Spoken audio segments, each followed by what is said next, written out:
Okay, we're good to go. Thank you, Terry. Good afternoon. Today is Tuesday, March 9th, 2021. This is a regular meeting of the San Ynez Valley Union High School District Board of Education. The time is 5:30. Terry, would you please note that Dr. Bakey is absent the evening? So noted. Okay. Members, Ella, Superintendent Corey, I have the flag here, my trusty flag. Let's go ahead and salute our flag. I pledge allegiance to the flag of the United States of America and to the republic for which it stands, one nation, under God, indivisible, with liberty and justice for all. Thank you.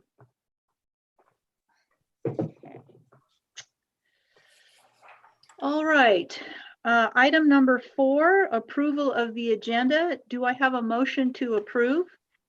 I move to approve the agenda. Thank you, Tori. Do I have a second? Second. Is that Jose Juan? Okay. Yes. Jose Juan. All right. We have a motion and a second to approve the agenda. Is there any discussion? All right. This is a roll call vote. Terry? Mrs. Clevenger, Aye. Mrs. Babcock, Aye. Mr. Ibarra, Aye. Mr. Luke. Aye. All right. Motion carries 4-0. Thank you. On to section B, public comment. Terry, do we have any public comments this evening? We have one public comment by Christy Tarman, and she is here, so I'm going to allow her to speak. Great.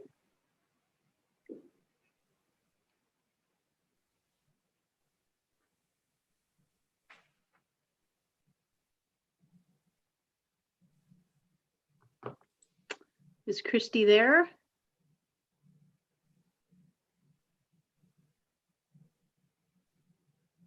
There she is. Starting my there. Hi. Good evening. Go ahead, Christy, whenever you're ready. All right, thank you. I will be referring to my notes because I get nervous and I want to respect the time you've given me. Okay.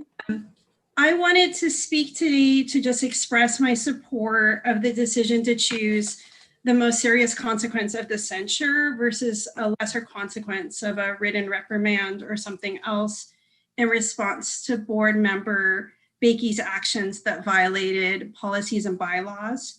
I've been an educator for 15 years and I'm recently credentialed. And when I was catching up on the special meeting I didn't know about kind of the week after, I think what struck me the most was how much a board member could create a hostile work environment for faculty by choosing to do something such as use a private blog post to upload, an unlawfully recorded video, to take words out of context and to write derogatory things about a teacher. I'm super in support of accountability and transparency in teaching and high ethical standards. So I'm not wanting to dismiss any concerns or complaints that other parents or students would have. But I just wanted to express that what I felt like what Mr. Bakey did was so unethical, and to follow that up with 20 minutes of justification, blaming, accusations, arrogance, complete lack of acknowledgement that his actions had been out of line, complete lack of humility. It really struck me that there was a real refusal to follow not just protocols, but to put trust in the superintendent, in fellow colleagues of the board to bring these things into that rigorous discussion place. So I think I just really felt like it was important, since I had missed that meeting, to give public comment and to really thank the board members, specifically Mr. Ibarra, Ms. Clevenger, Ms. Babcock, for being so calm, so professional, for really laying out what had happened in the most transparent way, and really taking the time to make a really important decision, in my opinion, because I do think it's so important to, well, I just think it's so important to not create a hostile environment where faculty or staff feel threatened, and where procedures aren't followed and where that precedent is set. So that's all I wanted to say. I wanted to thank you for that. And I'm just very interested in continuing to see how the board continues to operate in a professional manner. Thank you. Thank you. All right. All right, let's move on to item C, the superintendent's reports and presentations. I think we have Ms. Ella Hoos up first, correct, Superintendent Corey? Yes, ma'am. All right. Ella, please. That's so awkward. I'm so sorry. Hi. It's Tuesday. So excited to see you all here. Missing Dr. Vicky, of course. Here are my announcements for the day. So I'm sure you've all seen that athletics is having games now, which is so exciting. I have a couple student highlights and just a couple highlights in general. Our cross-country team had their meet against Lompoc. Sadly, the girls lost, but the boys won. I'd like to highlight Victoria Bernard and Lily Tollis, who placed 4th and 5th. And for boys, I'd like to highlight Joey Linane, Carson Gann, and Vincent Musante, who placed 2nd, 4th, and 5th. Girls volleyball had their first official game against Bishop Diego. Sadly, we lost, but I know there's one tomorrow, so we're going to come back, do really well. And boys water polo beat Paso, which is so exciting. I know boys water polo had a game today. I haven't heard about it. I'm crossing my fingers for them. I know girls water polo also had a game today. So I hope they did well, but I know they beat Paso, which is so exciting. So excited for them for that. We have our first football game next week. So finally going to get to see the boys play, which I'm so excited for. I have so many friends who are seniors who want to play their senior season. So I'm so excited to see them go out there, and hopefully I'll get to watch it on Zoom and maybe in person as time comes. I know that many teachers and staff are getting vaccinated on campus, which is so exciting. I've spoken to a couple of teachers about that. I myself am getting vaccinated tomorrow, so I'm super excited about that. And just really looking forward to hopefully getting everybody back on campus more, getting more into that normal life. ASB, we have some exciting things coming up. We are trying to do Raw Talent. I don't know if you're familiar with Raw Talent, but it's a little bit, especially for our new board members, Raw Talent. It's where students have the opportunity to have a talent show, and everybody brings all different ideas. Many kids like to sing, do performances. I loved it. I love watching it. I thought it was super fun. So especially it's going to be hard with COVID, but I'm thinking we're going to do a video so it can last longer. That's so exciting. I'm excited for that. You can watch more performances, especially if you have kids or relatives or friends that are performing in it. ASB also, I don't know if I can release this yet, but we are doing a pirate radio, which is so exciting, which is where it's going to be our own little podcast. So I'm thinking that we have a couple people heading it up. They're going to ask questions. We're going to give advice. We're going to talk about what's happening around campus, give updates. So I think that's going to be so much fun. I'm really excited for that. A couple of senior guys are heading that up right now. So I'm definitely going to be touching base with them, giving you guys all of the updates as usual. ASB has a little pep rally on Thursday on campus. So if you happen to be there, pop by. I can't give out all the details yet. Got to make a couple things a surprise, especially for the students watching. And I know Mr. Corey, Miss Westfall, Miss Lewis, you'll be on campus. So I bet you can walk by and see and laugh at them. And I wish I could be there. I'm on Tuesday, Wednesday days, so I can't be there, but I'll be at home watching it and having fun. Other than that, UC decisions are starting to come out, so that's really nerve-wracking, really exciting. I don't know, Mr. Luke, if Tay has committed yet or if she has a couple ideas in mind for her schools. I have her in my Gov class, so she's a delight to have. She's very fun. She's very smart. So really excited to hear about where she's going, along with a lot of the other students. That's pretty much it. All right. Do you have any questions for me or any? Yes. Ella, I do. I wanted to know, do you have a date for the Raw Talent? Raw Talent? We do not yet, just because we're trying to get all the logistics of it. But the second we do, I'll send an email. Great. Thank you. Yeah, of course.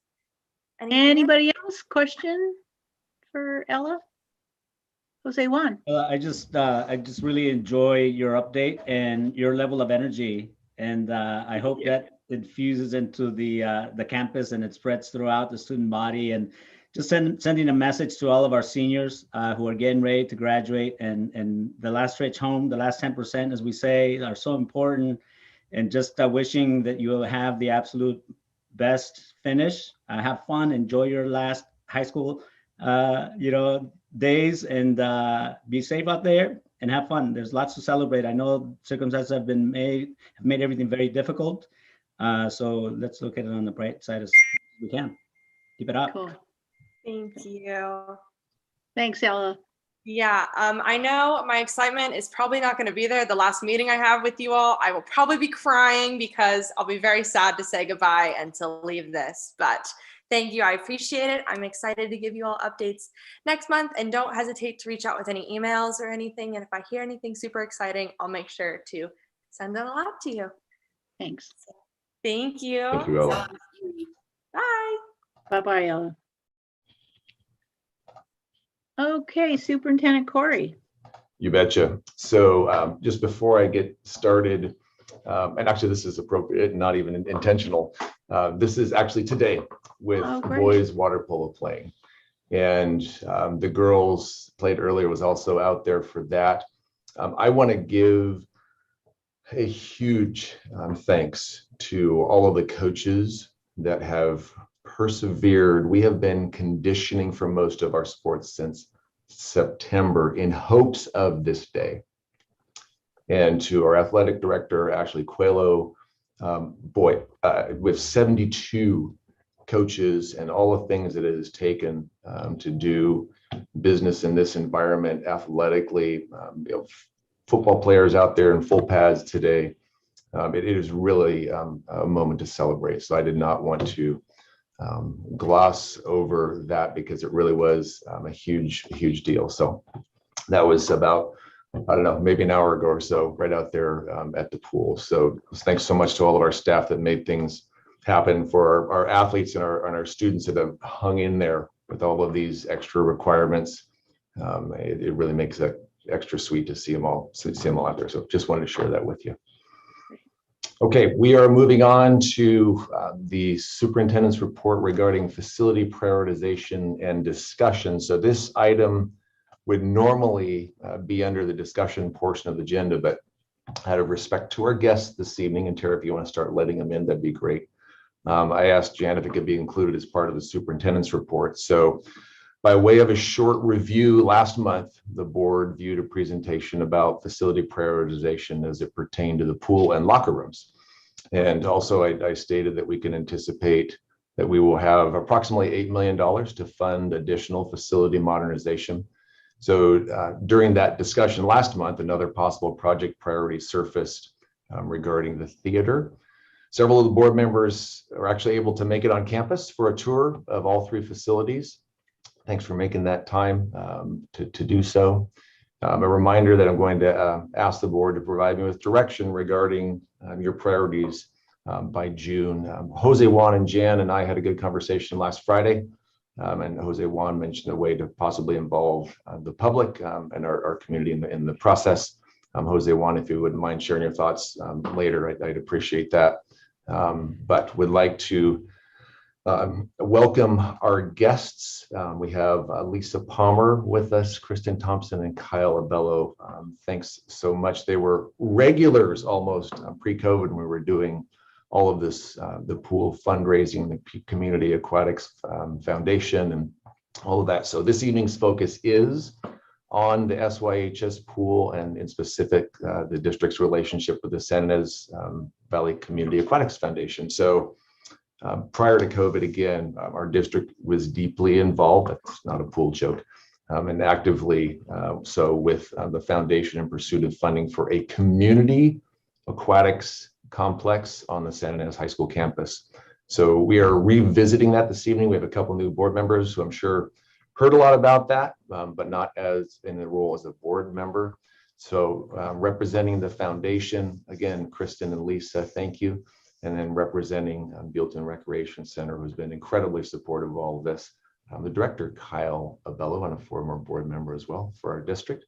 So thanks to the three of you for being here. And Lisa, you probably need a screen share, don't you? She's muted. There you go. Yeah, I unmuted. Well, either I can share or you can, however you want to do it. If you want me to do it, I can. Sure. What are you most comfortable with? I think I'll do it so that I have control over moving the slides, if that works for you.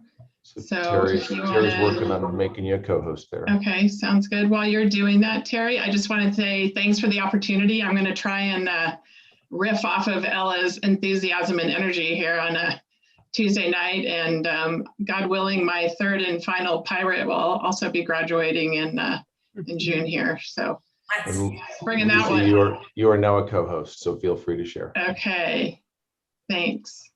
You bet. Let's see, let's do that one. I need to look at everything else. So you got it there? Okay. Got it. So thanks, Scott, for the intro and for putting us under the superintendent's report this evening. I really appreciate it. And President Clevenger and all board members, it's great to see you and be back again. As Scott alluded to, a year ago, actually 2019 into early last year, we were going hard and fast on developing the partnerships and relationships to move this community effort forward. But what I wanted to do today, before we kind of come up to current day, is just do a quick overview of the history and where we've come and who the players are on the Aquatics Foundation side. We all have a little bit of COVID amnesia from anything from before early 2020, so I thought I'd do that today. So just really quick, and I know Scott touched on this at the last meeting in terms of the state of the pool, and this presentation was from early last year, but the end of the design life is now. And Scott's told you all of the reasons and shown you all the reasons why that's so. So I think for us, what we saw was several years ago now. I think the foundation was actually formed back in 2014. There's a community history here in the Elks, and the community funded the original pool back in 1965.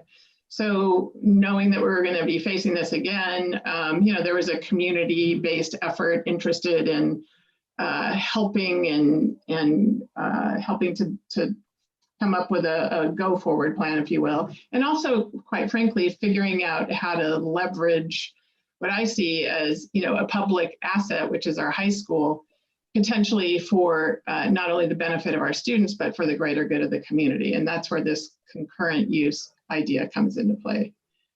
So back in a while ago, almost 5 years ago now, I was figuring out, as an aside, how long I've been engaged with the foundation, and this is like year 5. So, but we had an opportunity to buy a Murtha Olympic Trials training pool, which is a stainless steel pool. So so that is from both a modular standpoint and from a care and maintenance standpoint is quite an opportunity juxtaposed with the traditional poured in place. So back then we had an opportunity to buy this Olympic pool, which we did. It's in storage out near Nielsen's Building Materials in a container, and some of it is on campus, some of the equipment. We had a willing school district who had the land. I know a couple of folks have asked about, well, why here? And before my time, there was quite a pretty robust feasibility conducted.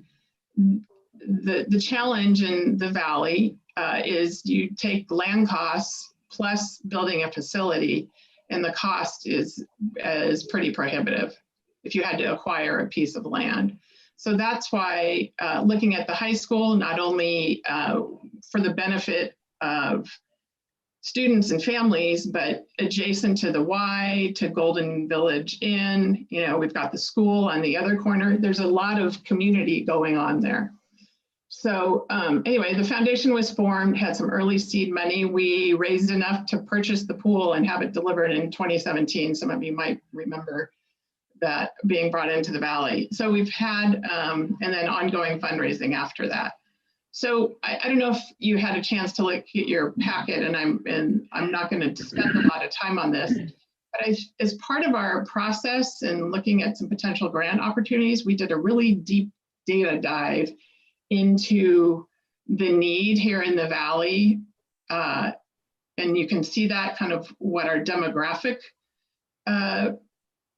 looks like, from being able to serve youth, who are not necessarily being able to go to a private pool or afford swim lessons, looking at developmentally disabled adults, seniors. We don't have any public facilities, aquatic facilities in the Valley. So this other, you look at these other two columns and it shows you where we stack up against other communities in the county.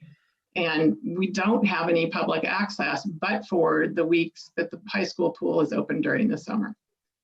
So, the goal of doing a community complex or having that second pool is to really be able to provide access for all, for particularly the underserved residents in the Valley. So we spent quite a bit of time, and Scott can speak to this too, but in looking at how we would come up with two pools, one, this 30 to 36 meter, which I think is what we're still talking about, that would primarily serve school, but also, competition. And then a smaller, what we call active living pool, that's more for public swim lessons, learn to swim, aqua therapy, there's a typo, Special Olympics, general wellness and health activities and recreation. And one thing that's important just to consider is having two pools with two different temperatures is important. For competition, you want it colder. For seniors doing aqua aerobics outdoors, or, young learn to swim or therapeutic, you want something warmer. Go back. So this is, I wanted to share this with you conceptually, right? Scott and I, Scott has worked with 19.6 on kind of sharpening this, but generally it gives you an idea of how we could lay out those two pools. And you'll notice this creeps in next to the old gym. We would offset the loss of that parking by potentially the foundation being responsible for extending this parking here, which is feasible. So that would offset there. So some of you may recall last year we applied for a Prop 68 grant, which is through the state of California, which was essentially parks money.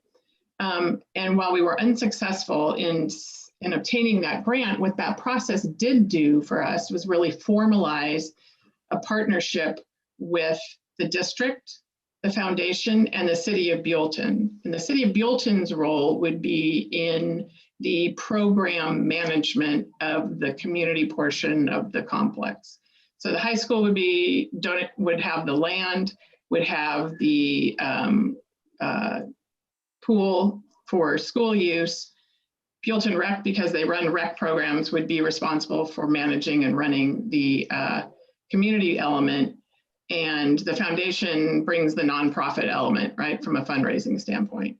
But in the process, we did a lot of stakeholder outreach and consensus and community building, and have, if we were to be able to continue with the community effort, all of these community providers are bought into the concept, Boys and Girls Club, Buellton Rec, County Parks, the Chumash tribe, the Youth Rec, Solving Parks and Rec and the Y, and also talking to Cottage Rehab and Tribal Health about potential, therapeutic use there. That would all be in addition to, of course, high school athletics and the club activities. So again, the focus from a community standpoint is really how do we maximize and open up aquatic health and wellness oriented recreation in addition to competition, traditional school competition, I'll say. So just briefly, looking at the benefits of being able to offer this to the community, year-round outdoor pool programming, expanded offerings that would allow concurrent use of the facility. We did do a lot of work around that, like separate from a safety and security standpoint. Did some work through that with 19.6 and Scott.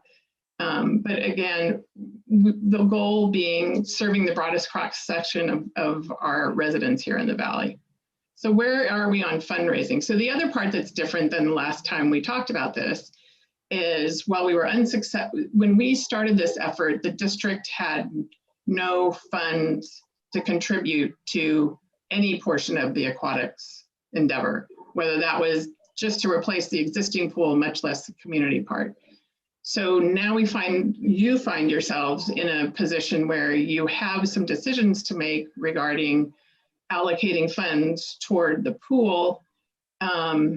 And then we on the community portion of it have resources and assets to contribute as well to the community side, but also to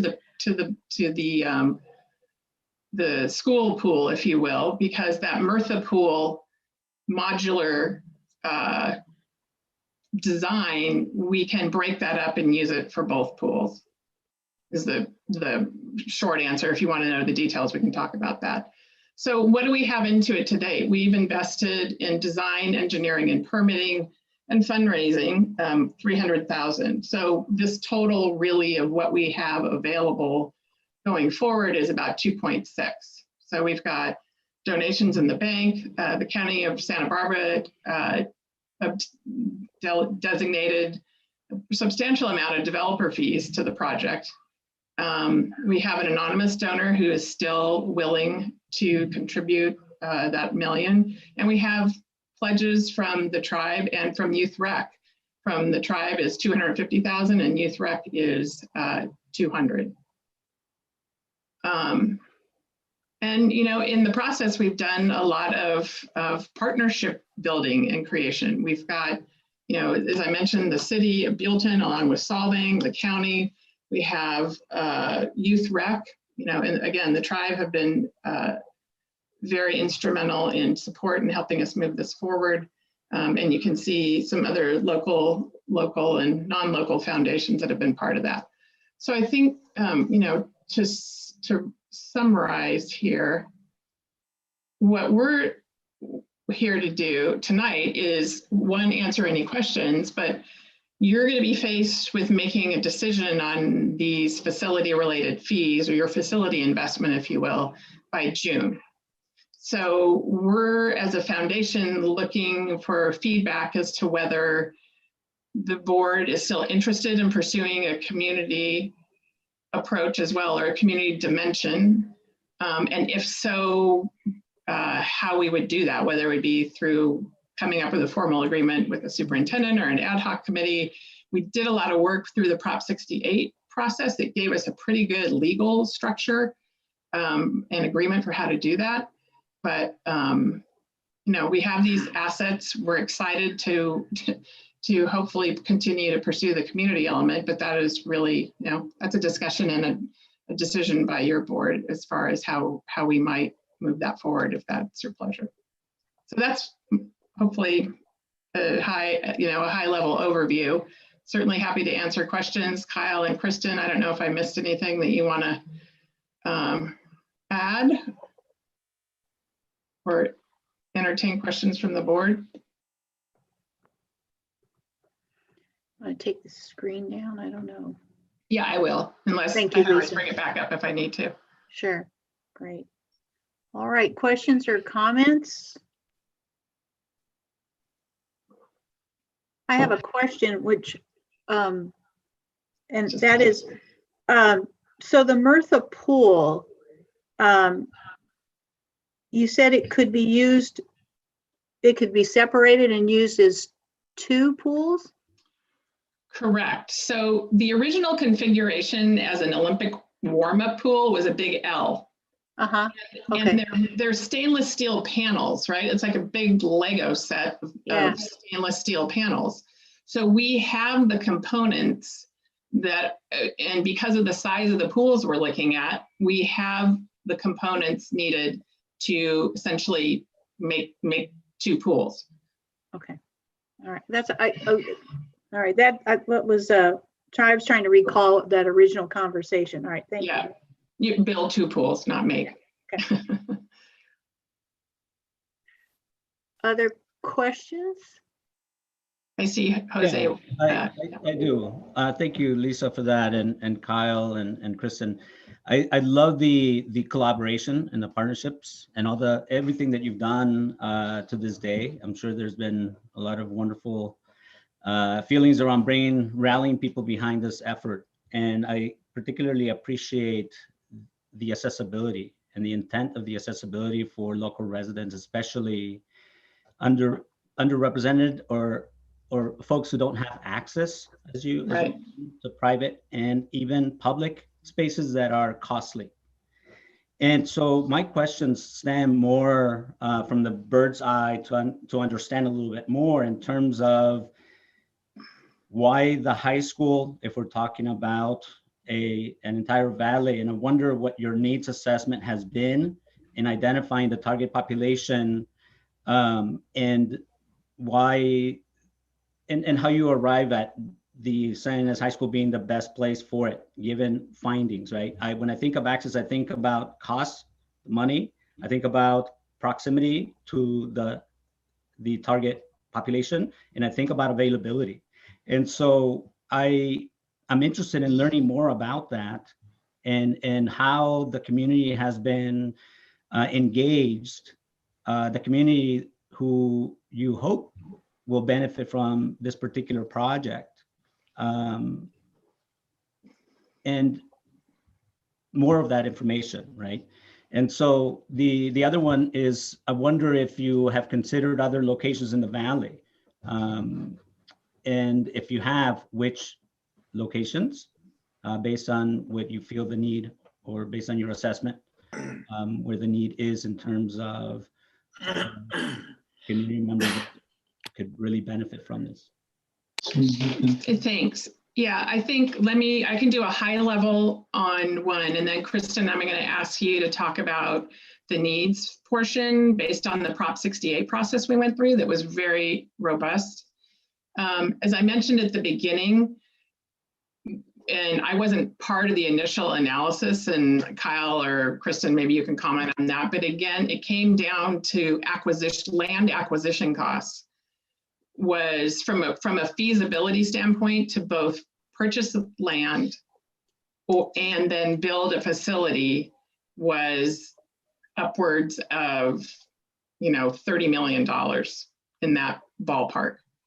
So we, rather than spend time going down that road or waiting for a donation or a piece of property, we looked at what we could leverage, as I said, with the district, because the land cost was taken off the table. I mean, that's a donation you would make.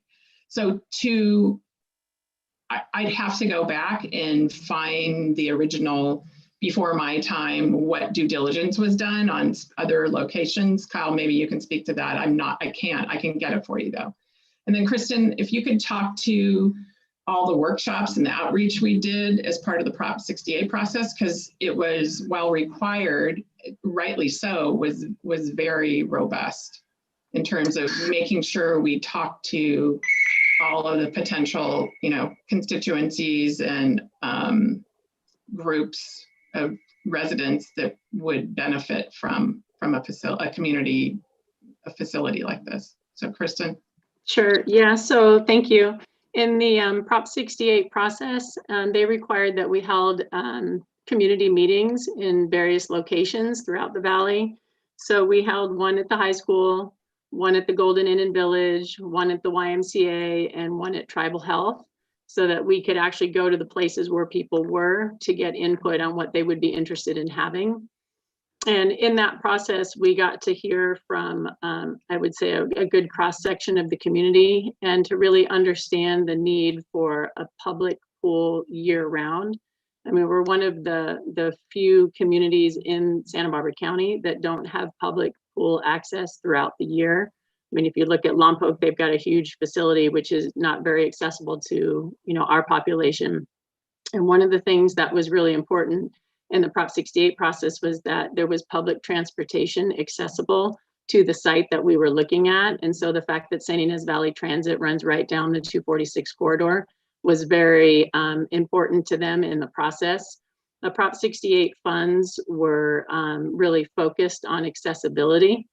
And so within that process, when we met with our project officer, it was exactly what they wanted, because all of the Valley kids coming from all the junior high and elementary schools would be feeding into the high schools. That was already a location that parents and families were looking towards bringing their kids to. One great thing that we bring with Buellton Recreation is the ability to transport kids there, as well as with San Ynez Valley Transit, but we would also have our own buses to do that. I know the YMCA currently does a Learn to Swim program for third grade students, because they found that by third grade, if kids haven't learned how to swim, it gets tougher and tougher. And so really that partnership with them could be expanded from what they currently are offering to our potential facility.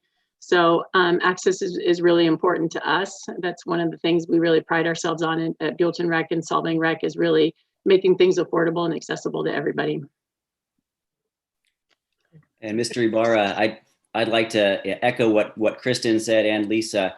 I was the board representative to the Aquatics Foundation when this first began, so I was able to go on some of their many trips to different sites throughout the valley. And as Lisa said, that the key piece is finding a piece of land that was either large enough or adjacent to the communities that would most be in need of this facility was extremely difficult and really cost prohibitive on the acquisition side. As far as access, we really looked at a successful model of joint use of a facility. I'm not sure if you've been over to the Hanada school site where the Buellton Recreation Center is. That facility was a result of cooperation between the city of Buellton and the Buellton Union School District, pooling funds to build the facility and then have it available for both the student body and teachers and faculty.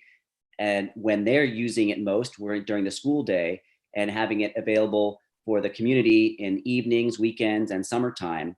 But even more than that, almost like the high school pool site, in Buellton, it's located on the corner of the campus so that it is able to be fenced off from campus and allow concurrent use during the school day for senior yoga and basketball and other activities. And so we felt that we could bring that successful model here to the high school with the aquatics facility and basically get the most use out of it. So it's not just used half of the time. It would be able to be used throughout the day and throughout the school year.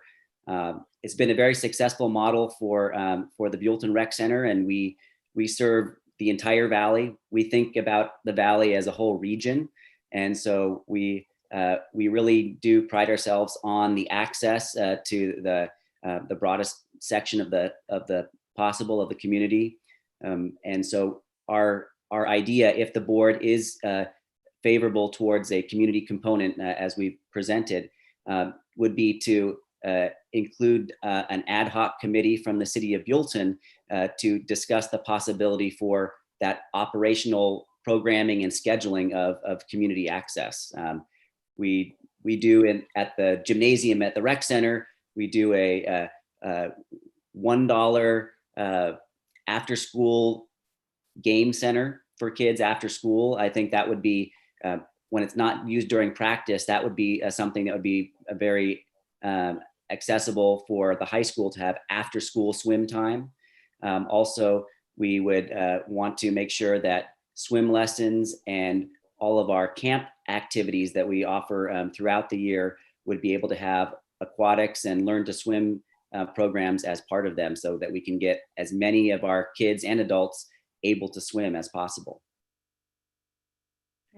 May, oh, Go ahead, Steve. Go ahead, Jose Juan. Okay. it's just a follow-up. Thank you. I appreciate that, Steve. Thank you for that. And you know, what I'm thinking is, I've been here in the Valley for 43 years, and I know the dialogue has always been, how do we bring more activities, more opportunities for youth in particular? And I think about that access, right? And how some of the resources that we do have tend to be slanted on the other side of town. And I know that a lot of solutions proposed just over generations has been to bus people to the source, and less thinking about bringing the source to the people. And that was my interest. And how do we share the love to the different parts of our valley who don't already have access to a YMCA, who don't have access to some of these really nice facilities, right? There's really important facilities. And so that's why I was thinking, and it sounds like a lot of these meetings and town hall meetings were had in one particular part of the valley, which is closest to the high school. And so I'm wondering what this might look like in terms of feedback from the communities and their needs, if you were to assess in Solvang and in Buellton, to see if maybe there's just a little different shift in the population present, and that you might be able to get at some of the the majority of the community that you're trying to serve. And I'm thinking, just, you know, I'm happy to continue conversation and be part of a think tank on how we could move this along a little more. I love the partnership idea. I'm definitely support of the district opening up facilities to benefit community, and I hope that we can get to those places of conversation. Wondering if the River Park, for example, that is expansive, has been considered as a potential site for a community pool, for example, or somewhere in between. Just to answer that, Board Member Ibarra, Riverview Park was one of the places considered. John Connolly, who teacher, and is he still on sabbatical, or is okay? Yeah. Yes, also serving our country with the Air Guard. That was one of his primary sites that he thought. He lived in Buellton at the time, and it is a beautiful park. One of the obstacles to that park in particular is an endangered bird species that's in the riverbed that really limits the amount of development there. But on top of that, I think was really that concern that there would only be a portion of the day that the facility was used based on that location. It also is in a residential neighborhood, but not very close to the majority of Buellton population. But also it would be something that it would not even be able to have the use to justify the immense money investment in that because it wasn't surrounded by other population centers. So kind of a twofold there. As far as, I definitely know what you're talking about in the east-west bias in the Valley. I think most people do. That was one of the main reasons that I was very happy that the City Council back in 2005 really made a point to think ahead and work together with the Buellton School Board to have a facility which I think is every bit as fantastic as our YMCA, but located on the west side of the Valley and accessible to people who may not be able to make that drive if they don't have vehicle access or just the time to get through the Solvang traffic, right? Thanks, Kyle. Steve, did you have a comment? Yeah, I don't want to, I know this is going to be another long night, so I'll just make a quick question. Looking at the figures, I was confused. How much money is available right now to start available for this project? So we have about two, oh, sorry, I'm unmuted. Yeah, you're good. 2.6? Yeah, sorry. We have about 2.6 in cash pledges plus the value of the pool, because that's an asset we would bring to a complex. Okay, okay. Right. I just throwing it out there, and I know there's probably 100 reasons why this wouldn't work, but I don't know. I've just found in life that sometimes when you just start putting one foot in front of the other, things start moving. And I know we've had a lot of people like yourselves working for a long time, many years now on this. And thank you very much for all the behind the scenes work you have been doing. I'm just wondering, you know, also being in construction for the last 20 some years, walking this earth for 50 some years, can we just dig a hole, demo the old pool, put in some new equipment, drop the Smurtha pool in, save the bleachers, save redoing the locker rooms, get it going, and then watch and see how funds start to come in, and we can put in a second pool at that point. And can we just, has it been discussed to just start moving with what we have and what we can do, or is the financially, is it out of the question? And that's probably a question that can't be answered tonight, but I'd like to see maybe that be considered. Well, if I can speak to that, Scott, and then you, or President Clevenger, I think the Aquatics Foundation is a community aquatics foundation, and the fundamental purpose is to bring a community dimension to the endeavor. So I can't speak to, you know, that's something we'd have to talk to our board about, and something we'd have to talk to our donors about if that's. No, I'm not saying eliminate community at all. I don't know where I said that, but I'm not. Well, I just thought insinuating or hinting that we eliminate the community. I'm saying we start getting a pool in the ground, and then everyone could use it. Maybe less. Maybe we shorten the periods of time that's available. Then we start getting things going. That's all I'm saying. But I'm not saying eliminate any part of the community. Absolutely not. I didn't think so. I was looking at it from a 1 versus 2 pool standpoint. And Scott, I'll let you speak to it, but looking at the community use of the high school pool based on all of the programming that you run through there, rightly so, right? For students and clubs and competition, it doesn't leave a lot of window for community use on a regular basis. And if you're talking learn to swim, you know, devil's in the details. I mean, could it be done? Yes. Would it achieve the goal? I think that's for further discussion. No, this is, maybe I just totally misstated what I wanted to say. I'm not saying this is a permanent solution. We just put in one pool. I'm saying it's to get the project started. And I mentioned a couple meetings ago, we've had 3 kids at the school in swimming. Our daughter Tay today played water polo there. Our oldest daughter, when she was a freshman, John Connolly, water polo coach, said, "You're lucky by your junior year, you'll have a pool, beautiful pool to swim in. We just purchased it." She's now most of her way through her freshman year of college. This thing isn't even close to moving forward. So I'm saying we can talk this thing to death at some point. And I'm not saying you are. You guys have been working your tails off. So don't misunderstand. No, I get it. But to get the thing going, start with the pool. Boom, we start getting donations. Donors can see, okay, I can put my name on that smaller pool. This is a very large pool, by the way. And I'm not saying we just reserve it for high schoolers. And I didn't mean to apply that. I don't know where that was interpreted.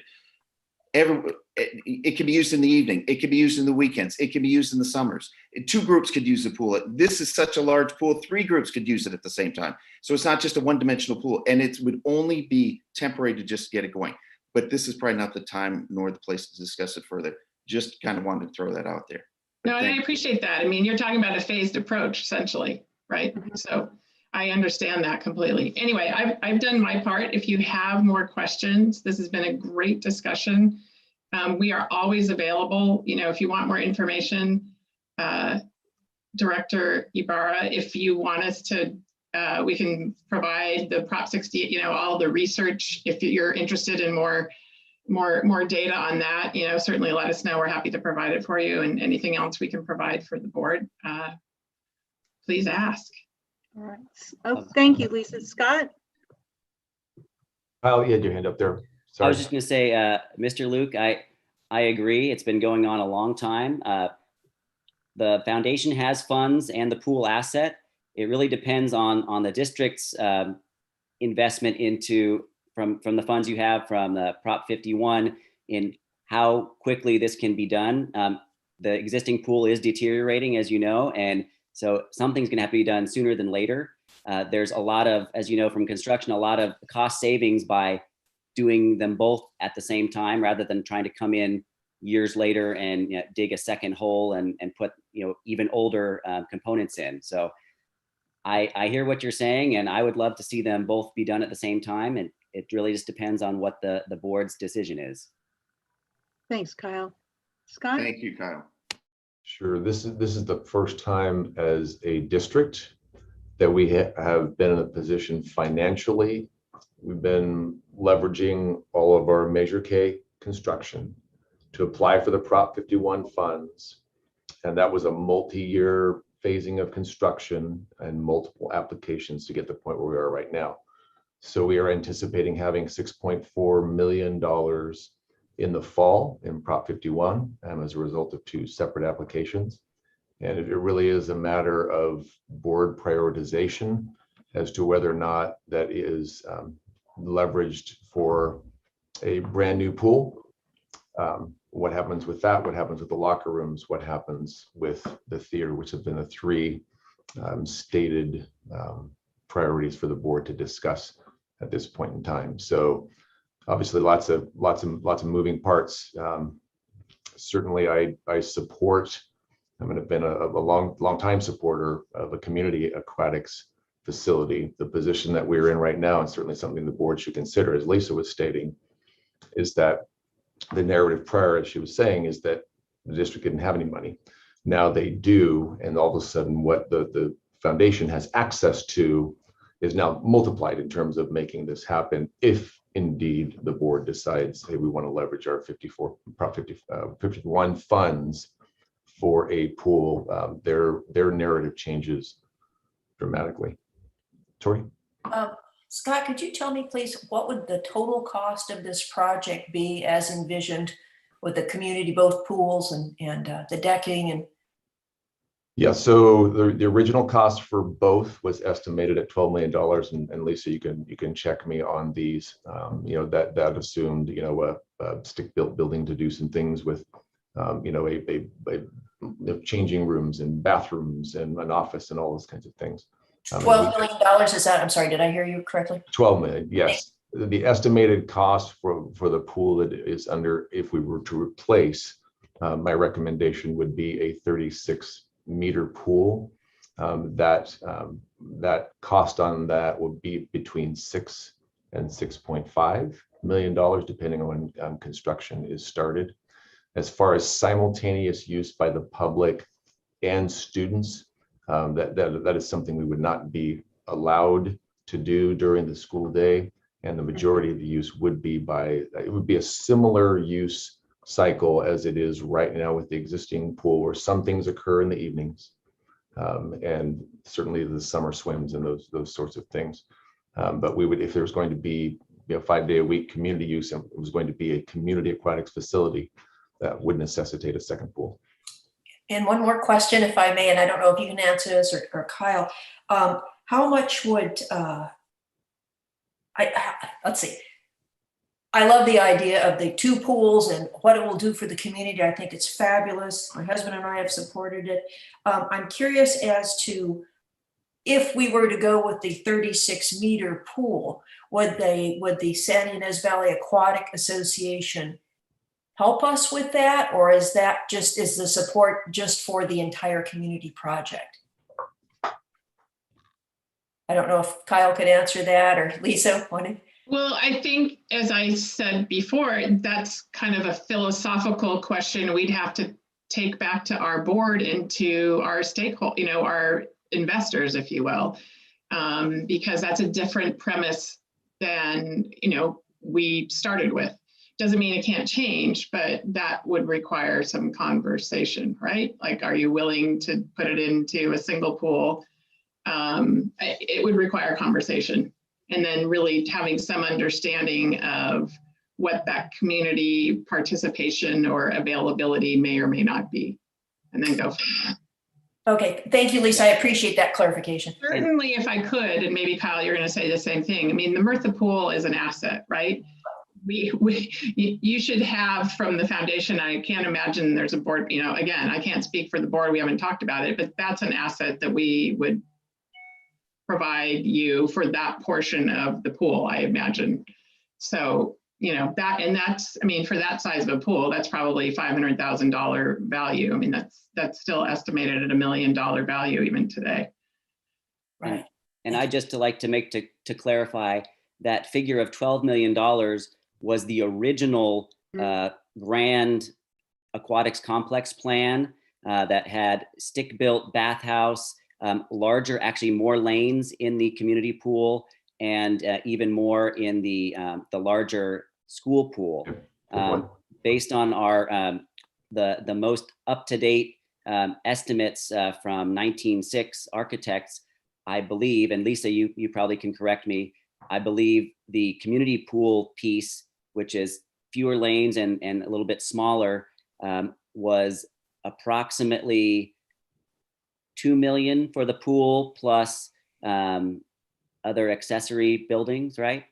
Yeah, I think, a scaled down version of the community portion, we could probably pull in around 3. So we're close, right? We would have to, we're close. And I think if the will were to go forward, we would be able to find the balance. I don't want to overextend myself, but we've got some donors who are very committed to seeing this happen. So if we are within striking distance, I think we would be able to figure out how to close that gap. So part of it's a little bit of, shaving on the plan, where can we scale back, and then also going and finding a few more dollars to make it whole. It's a beautiful project. There's no question about it. I appreciate all the work you've put into it. I just kind of an English teacher trying to wrap my head around I understand. And I think, Mr. Corey has, anyway, we've kind of come at it again, but very preliminarily, and frankly wanted to have the discussion first if there's an appetite for it before we spend a lot of time and money figuring out the other part of it. What's up, Phil? If I may, I think, as Lisa mentioned, one avenue to kind of really explore if there is this continued desire to work together in a joint high school pool and community pool type project, perhaps an ad hoc committee of 2 board members to meet with the foundation and kind of to flesh out what an agreement might look like that would say, here's what the resources that the foundation is prepared to turn over to the district for the overall project, and what that timeline would look like based on your construction schedule. That may help get to a point where there is a formal agreement that specifies which assets and which funds that the foundation is providing to the school for this project, while maintaining that community access, which is so important and the basis for the Aquatics Foundation even existing. Thanks, Scott. Okay. Superintendent Corey, are you good to go on this? Yeah, the only thing I would like to hear from the board, and thank you, Lisa, Kristen, and Kyle, if you could stick around for just a minute, just in case there's anything else that crops up here. You've been a great support. Thank you. Direction from the board. Next steps from the board. What do you need to know for our conversation in April? How can I support further your decision-making process? What is on your minds that we can add to our next conversation? I have a question, Scott, if I may, or Jan. Please. Yeah. Go ahead. Obviously, public school, there are always tremendous needs. I know our theater needs quite a bit of work. I went on a tour of it today. That looks like there's that also is a community site that serves the whole community as well as our students, and it acts as a classroom. As well as our locker rooms are also problematic, and they certainly need their issues need to be redressed. Those are for what freshmen and sophomores always take PE, as I recall, and then also all the sporting classes, sports teams as well. So there are a lot of needs at the school. So I'm just trying to figure out how best to utilize the monies of the stakeholders. Jose Juan.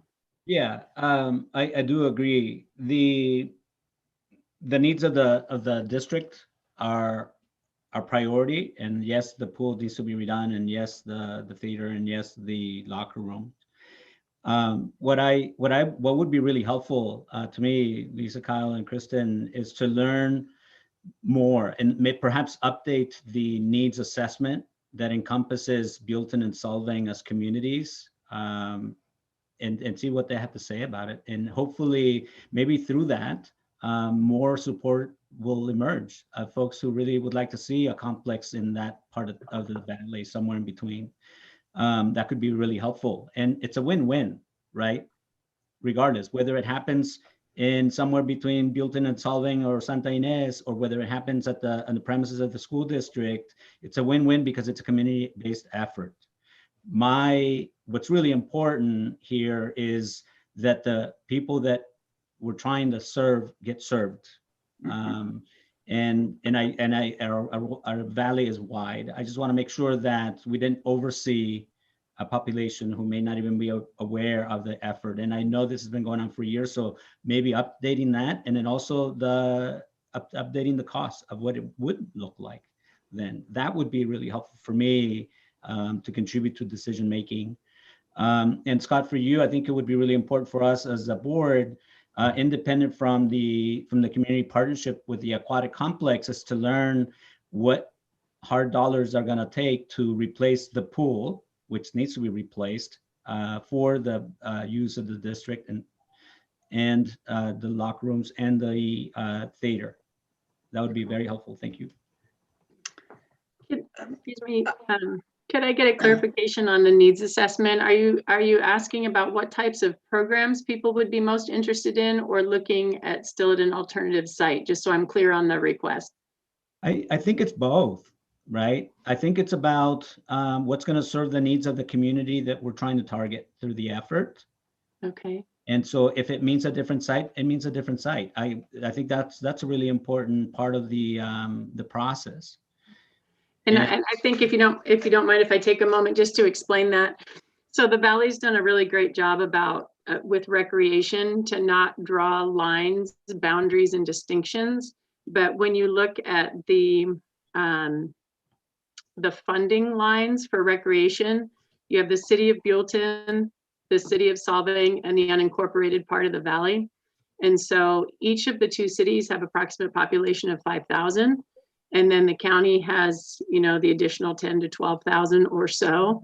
And the county does not put any funds generally towards recreation, only parks. And so having worked for the city of Solvang and now for the city of Buellton, the funding is not there for a pool, and certainly not also for the land and the pool combined, as was kind of briefly discussed. So certainly we could go back and have those conversations, but having been a part of that for maybe the last 15 years or so, I don't think funding feasibility wise it would be there. Certainly for assessing what the programming interests and needs were, we could certainly outreach some more and really get out to the schools and get out to the communities and do that, absolutely. So I'm happy to, we're all happy to do that, but I know that conversation's been had many times over the years as far as having a pool in either of the city jurisdictions. I'm just wondering how we can activate the county at large and some of the key players in the county to bring attention to the need of the unincorporated areas, as well as, as a joint effort with what the city of Buellton and city of Solvang are doing to serve all residents. So that would be an interesting partnership. And if I could follow up on that as well, I mean, we've done that. And I think that because, as Kristen said, they only do parks, they don't do recreation, right? That's a distinction. And that's why Supervisor Hartman, with this opportunity, was willing to go and get those dedicated developer fees dedicated to this facility. So that, in their minds, I think, and in ours, that was about the best level of financial participation we could expect to receive from the county. Could there be more in the future? Potentially, But as Kristen has a better handle on the jurisdictional capabilities, if you will. We'll look at it again, but we've run that to ground. And, to your point, we want to serve them. And with every year that goes by that we're looking for land or, trying to figure it out, we looked at this as our best opportunity for all the reasons we've articulated. But you guys have you have a budget and needs, and you need to prioritize. So we fully understand that. I think Kyle had a great idea. Maybe we do 2 board members in an ad hoc committee to represent the board and pursue it forward. It's almost like we're talking about 2 different projects now, updating the school pool, and maybe we should talk to Joan Hartman about building a community pool, centralized in the valley, where dead center, where everyone can access it, and then just do a minor upgrades to the pool that we have. But I know you guys have done a lot of work. I've known you've considered everyone in the valley, everyone. And this is where we're at now. And to start again, it's going to keep going. But I like, Kyle, your idea. And maybe Jose Juan and someone else, I don't know, Jose Juan, if you'd be willing to do it, you'd get on an ad hoc committee and start working on this. All right, let's, Superintendent Corey, do you have information and you're ready to go? So updated costs was what I heard, pool, locker rooms, and theater. Correct. And so a reminder to the board too, that the pool is at a point of some degree of failure. And so either we start planning for a significant redo like we did in 94, 95, which would include all of the decking and a redoing of the current pool, or we plan for a replacement. And so at some point, we're going to get to the point where, depending on what additional pieces we add to this, we could be extending our timelines by quite a bit. The ideal is to engage in both projects simultaneously, but there is an immediate need to either significantly repair or replace the pool. And even if we make a decision to do either of those things, we're still going to have to drain, probably this summer and repair, plaster, because even engaging in either a significant repair or replacement will involve a significant amount of planning to make that happen. So just want to add that in there. There is some sense of urgency, so we are not shut down with our pool. And that's not an over exaggeration. We're reaching that point where we're going to have to do some significant fixes. Okay. All right. I think we've exhausted the topic. Kyle, Lisa, and Kristen, thank you. Thank you all Thank you so for the much. opportunity. Have a good evening. Be well. Thank Thanks. you. All right. Okay. I'd like to move on. Item D, the 2, approval of the consent agenda. Do I have a motion to approve the consent agenda? I so move. Tori? I have a couple of questions on the consent agenda. Sorry. Okay, well, let's get a second and then when you can ask, okay? Do I have a second? A second. Okay, thank you, Jose. All right, so we have a motion and a second to approve the consent agenda. Discussion or questions? Steve? Regarding, sorry, let me get over here. Regarding a couple of purchase order and warrant listing questions. Sure. We had Amazon Capital Services, $13,000. What would that be for?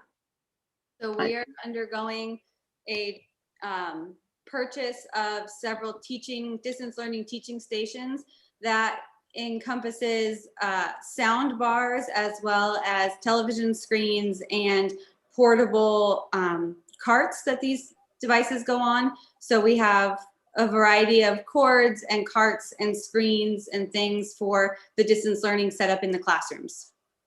So it's components for that.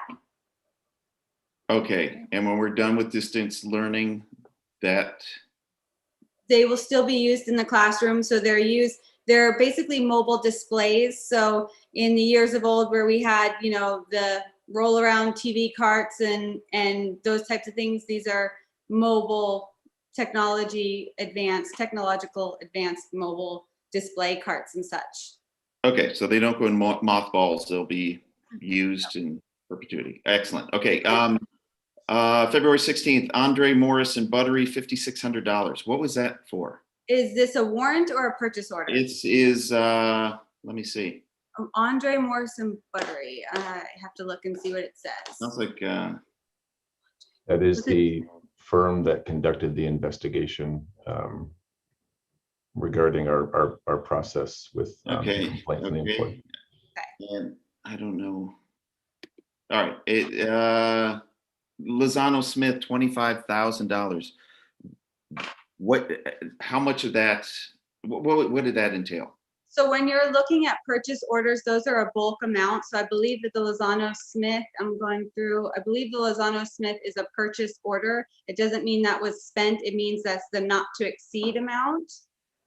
So I'm looking,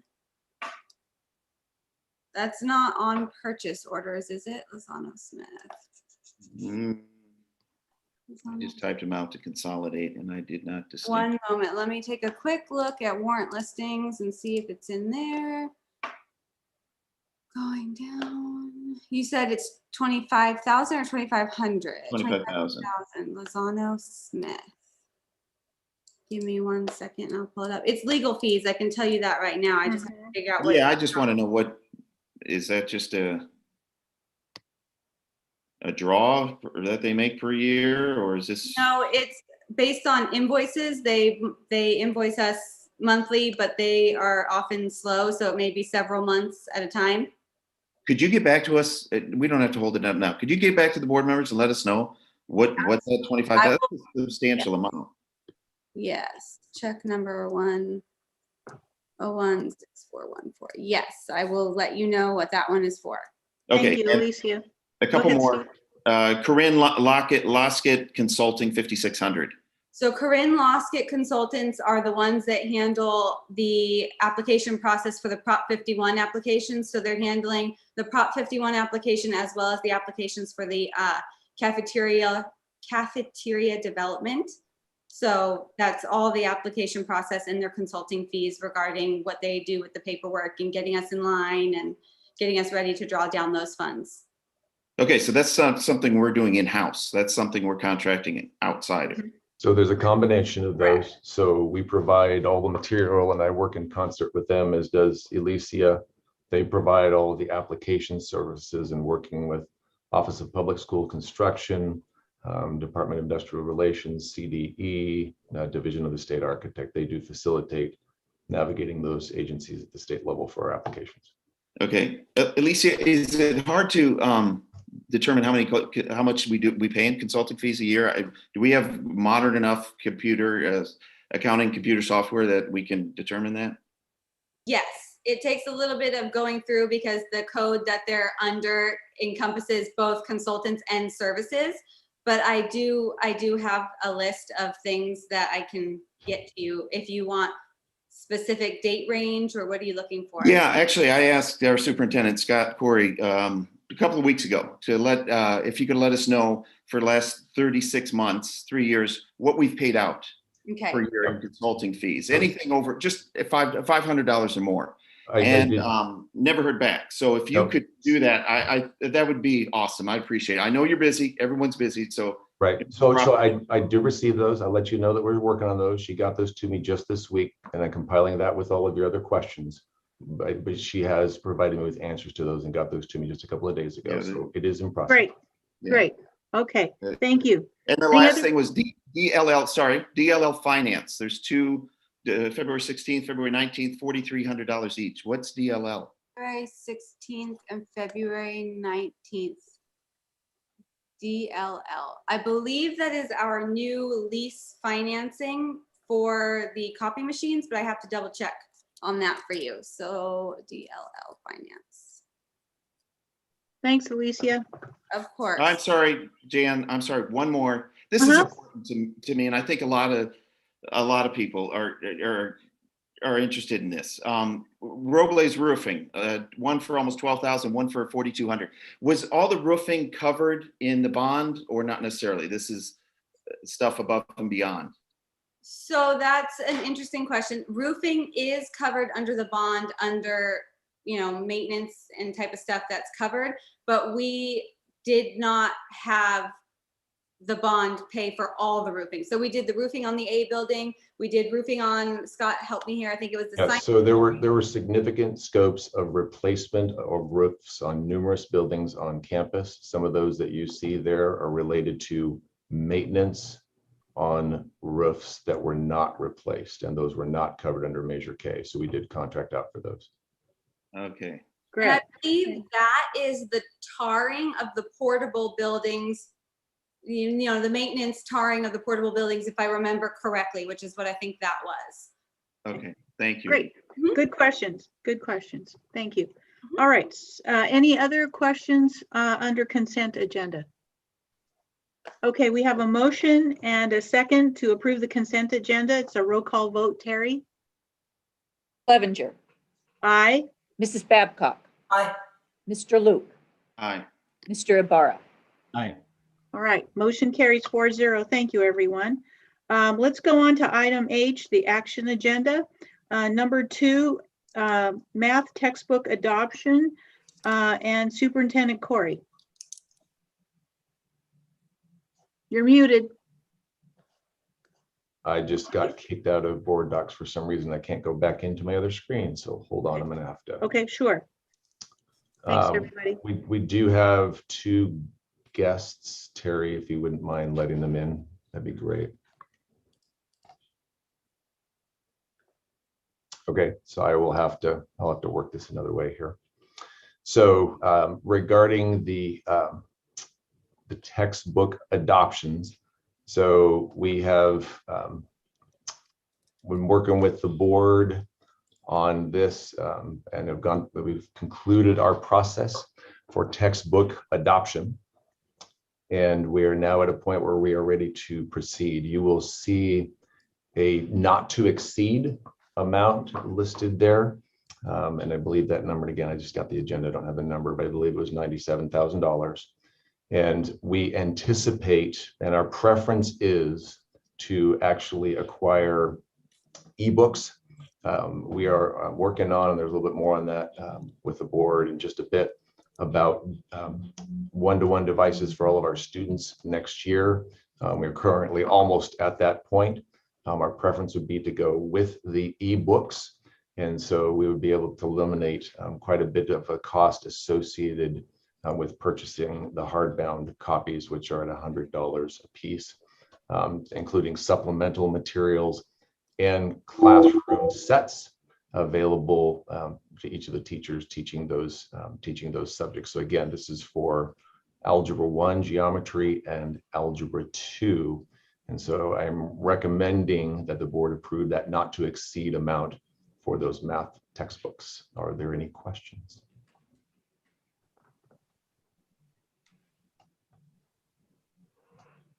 So I'll call for a motion to approve the math textbook adoption. Do I have a motion? I move to adopt the math textbook adoption. Okay, Jose Juan, do I have a second? I'll second it, Jan. Okay. Ooh. Okay, Tori. So we have a motion and a second to approve. Is there any discussion, any questions we've got Michelle and Sandy here. We'll get into the nitty gritty. Thanks for showing up, ladies. Thank you. Don't leave yet. I have a question and my understanding is that on the ebooks that every year there would be like a $3 per student subscription. Is that correct? Did I read that correctly? That is correct. Okay. And then I guess I'm so old school. So what do students prefer? Would they prefer a hardback book or would they prefer an ebook? So when we were looking at the difference between just having an ebook or just having a printed version, in years past, we've always had a printed version that we would give to the student and then they would take it home, and then we would have class sets within the classroom. So they weren't carrying their books back and forth. Mm-hmm, mm-hmm. That's how we used to do things. So now there is the option to have an ebook. So the difference between having an ebook and a printed book and a printed and an ebook is $12. So to have both, it's like a $12 difference. But if we were just to go with ebooks, there's a $24 difference. So I think before we purchased a bunch of books, I think we would need to do like a survey. Would kids want to have, if we were doing a one-to-one and kids were to be using the ebook when they come to school, but they want to have a printed book when they're at home, then we would want to buy both in conjunction. If they only want to use an ebook, now it depends not just them, but what their parents want. Do their parents want them to have an actual book at home so that they can help if they need to without going online? I think there's further discussion. What exactly is needed? I think we did a cap so that if there were kids that only wanted an ebook, then would we need to purchase the other one? I don't know. I don't think that we would. So what Sandy's really getting at is an equity issue. So, ebooks are great if everybody has a device and everybody has access. And again, I don't know as far as downloading how all of that works. So we do have more work to do there. We know for sure if we went with just a hard copy for everybody and provided extra sets in the classroom, it would be that not to exceed amount listed in the agenda. Yep, Sandy makes a good point. We have a little bit more work to do there, but we think we can come in under that amount. But if for some reason we need to go that route, we didn't want any surprises on the part of the board, and we wanted to seek approval for that. Can I make a comment too? Sure. I did talk to a couple of instructional coaches and textbook clerks from my past and a couple local that schools that are one-to-one find that, publishers are kind of forcing you to buy both the ebook and the textbook by doing that. If you buy it, it's only like $10 or $20 difference if you buy them as a package. I think our biggest savings if we go to one-to-one is the need for maybe the classroom sets. That I think if you buy the whole, like an ebook and a textbook for every single child, you don't necessarily need all the classroom sets that they would have been before. Because some kids may say, hey, I don't really want my text, the hard copy, and then those could be just available in the rooms. So I think, just from some conversations I've had, that seems to be a kind of a way that schools that are one-to-one and have technology, have been doing this for a while, have tended to go. Okay, good. Are there any other questions for Scott or Michelle or Sandy? Okay, so we have a motion and a second to approve the math textbook adoption. Roll call, please. Mrs. Clevenger. Aye. Mrs. Babcock. Aye. Mr. Luke. Aye. Mr. Ibarra. Aye. All right, motion carries 4-0. Congratulations. Thank you, math department and Michelle. Yes, and the amount of work that Sandy has put into this, it has been months and months getting to this point. So I want to thank her and the rest of the math department for what they have done. This has really been significant. It's going to make a difference for our kids. Thank you, Sandy. Absolutely. Thank you. Of course. All right, let's go on to item 3, which is resolution 2020-2021-15, awarding pre-construction services and LLB services contract for kitchen classroom modernization. Scott? Certainly, thank you. And as Terry lets our guest in, we are forging ahead with our construction process regarding the modernization of the district kitchen and the culinary classroom. And again, this is utilizing those career technical education facilities program grant funds. Tonight, I'm asking for approval of a resolution that affirms that we engaged in a true and legal process, and that we followed that for the awarding of pre-construction and leaseback services. In this case, awarding to Diani Building Corporation. So, and in order to help us answer any questions the board may have this evening, if there are any, I've invited Marty Hom to be here with us. He's our legal counsel for this sort of thing, and it's been stellar along the process. Marty, thank you very much for joining us. Oh, you're welcome. This evening. Okay. Let's see. I guess, is this part of the leaseback services, Marty? Yes. This is Okay. the actual award of the contract to do the kitchen, classroom mod, the CTE project. Uh-huh, okay.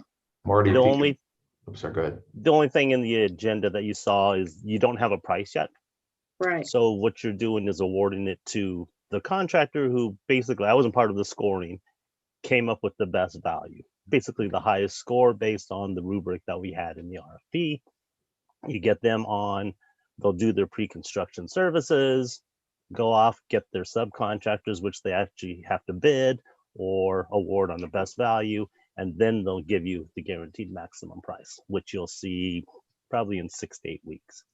The Maybe cost sooner. that, I'm sorry, the cost that you see on the agenda is the pricing for Deani Building Corporation. And then Marty, if you could just give an overview of the guaranteed maximum pricing and how that works, and just educate the board on that a little bit, please. So it's my odd way of explaining this. It's kind of like name that tune. They're basically gonna say, I'm going to build this project for no more than $3 million. So by the time they've gone through the pre-construction services, hopefully all of those pesky little change orders and conflicts in the plans will have been vetted, and your project will go much smoother. So they've had so much time with the plans, and they've looked at it with their subs, that there are very few, if any, change orders on a lease-back contract, unless the district wants to change something. That's usually the biggest. You might have some just because you're cracking open the walls in an older building. So you will have a small contingency contained within that price. If there's money left over in the contingency, that all comes back to the district if it doesn't get used. Okay. So you'll see that in probably about 2 months or so. So that price, and help me, Scott, that might be the price that was proposed for, we had to put some sort of monetary things in there. So there's questions like, how much is your fee going to be? A percentage of the, maybe of the budget. How much are your general conditions going to be? How much are you going to charge to do the pre-construction services? So I don't know if that's the number that you actually put in on the agenda, Scott. Yeah, that was the price submitted by Deani Corporation. And what, Scott, what was that price again? I don't have the. I'm sorry, I'm looking at I literally am out of the agenda right now. Oh, I think it was about $315,000. Okay. Yeah, just north of 300,000. What does it actually say there? I'm so sorry. It's 300 and 315. There should be something in terms of $381,982. Thank you for the assist. There it is. Okay, thanks, Terry. All right. Any other questions for Marty? Okay, do we have a motion to approve resolution 2020-2021-15, awarding the pre-construction services and LLB services contract for kitchen classroom modernization? Do I have a motion to approve? I so move. Thank you, Tori. Do I have a second? I'll second it. Okay. So we have a motion and a second to approve. Roll call vote, please. Mrs. Clevenger. Aye. Mrs. Babcock. Aye. Mr. Luke. Aye. Mr. Ibarra. Okay, motion carries 4-0. Marty, thank you very much. Thank you so much, Marty. Have a good evening. Thank you. All right. Anything else, Scott? We're good on that? No, it is that we are going to now jump into, we're almost finished with the design phase, and we're going to jump into the pre-construction and the creation of construction documents for submittal to DSA. So we are currently on schedule with our timeline to be constructing in December. Cool. It's an exciting place to be. Great. Thank you. You bet. Thank you. Thank you. All right. Item 4 is a resolution 2020-2021-14 for the designation of the official representatives to the Santa Barbara County Schools Self-Insurance Program for Employees, SIPE, Joint Powers Authority, JPA, Board of Directors. Boy, alphabet soup. Okay, Superintendent Corey. Alicia, please. Got it. So I just want to let the board members know I emailed over the answers to Mr. Luke's questions. So those will be in your email for your perusal later this evening. Thank you. You're welcome. In regards to this agenda item, it is just a housekeeping paperwork item for SIPE. In the past, SIPE has had school districts have their members named by name, like Scott, Corey, Alicia, Lewis, and this is creating paperwork and record retention issues for SIPE. So they're asking all districts to name their members by position, superintendent, business manager. So all the districts that are members of SIPE are taking this resolution to their districts to say, our members are our maintenance or our superintendent or our business manager. That way, when those positions change hands or change employees, so to say, they don't have to go back and take a new resolution to the board. The member for each district, the member representation for the district to SIPE for our district is business manager and superintendent, regardless of who holds those positions. So that's what's happening this evening. Okay. All right. Are there any questions from the board? Okay. I need a motion to approve resolution 2020-2021-14. Do I have one? Motion. All right. Steve? I Do we have second. all right. Jose Juan, thank you very much. We have a motion and a second. Roll call, Terry? Mrs. Clevenger, Aye. Mrs. Babcock, Aye. Mr. Luke, Aye. Mr. Ibarra. Aye. Motion carries 4-0. Thank you. On to item 5, 2020-2021 second interim financial report and 2020-2021 through 2022-2023 multi-year projections. I would assume this is Alicia? That is not. Terry, can you make me co-host so that I can share my screen? Okay. Yep. Let's see here. Who can share? No, I don't want to. Okay, where is it? There it is. Okay. And can you all see the pretty version, or are you seeing the slide version? Slide. Slides. So you see like my presenter notes? No. Okay. Yeah, over on the side. We see the ribbon on the left there. Yeah. So you're not in presentation mode. Okay. So right now you see just one slide with the people sitting at the table? No, No. You see two slides. Okay, hold on. it's your first slide. And then you've got margins on either side. So again, not in presentation mode. Okay, but you don't see my notes on here? No. Okay, so I think then this is how it looks on mine. So if you see my notes, let me know, but I think I have you looking at the right screen. We'll see. Oh, no, I don't. I'm lying. I have you looking at negotiations, which is Correct. not. Hold on, let me pick the right one here. Share screen. This one. Why are you doing this? Hold on. It doesn't like that I have both of them open. Give me 10 seconds to close this one. Okay.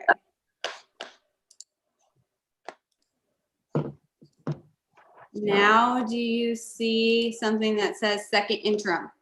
Yes. Yes. Okay, we are looking at the right thing. Sorry for that technical difficulty there. All right, so it is budget time again, ladies and gentlemen. I know it's riveting. I will try not to go on and on. So just a very quick reminder, the documents that you're going to want to take a look at, or the documents that are important for budget interim reporting periods. We have the SACS forms, which are the forms that go to the state that are very accounting looking. Then we have the analysis of changes form, and that is the form that's probably the easiest, quickest, and most helpful determination of the differences between first interim and second interim. Then we have our mandatory excess reserves reporting forms and this presentation. So with all of those documents, you should have a fairly good understanding of the differences between first interim budget and second interim budget. Okay, so budget model assumptions. Again, we're basic aid, not state financed. So our budget model assumptions are less than an LCFF district. We are using actual figures in our models from July 1st through January 31st and projections from February 1st through June 30th. Our property tax figures are still based on the county assessor projections from P1, which is period 1, as P2 has not been certified by the county assessor yet. So we're still using the same property tax figures. A reminder that our negotiation settlement expires at the end of this year and June 30th. A reminder that we are declining enrollment.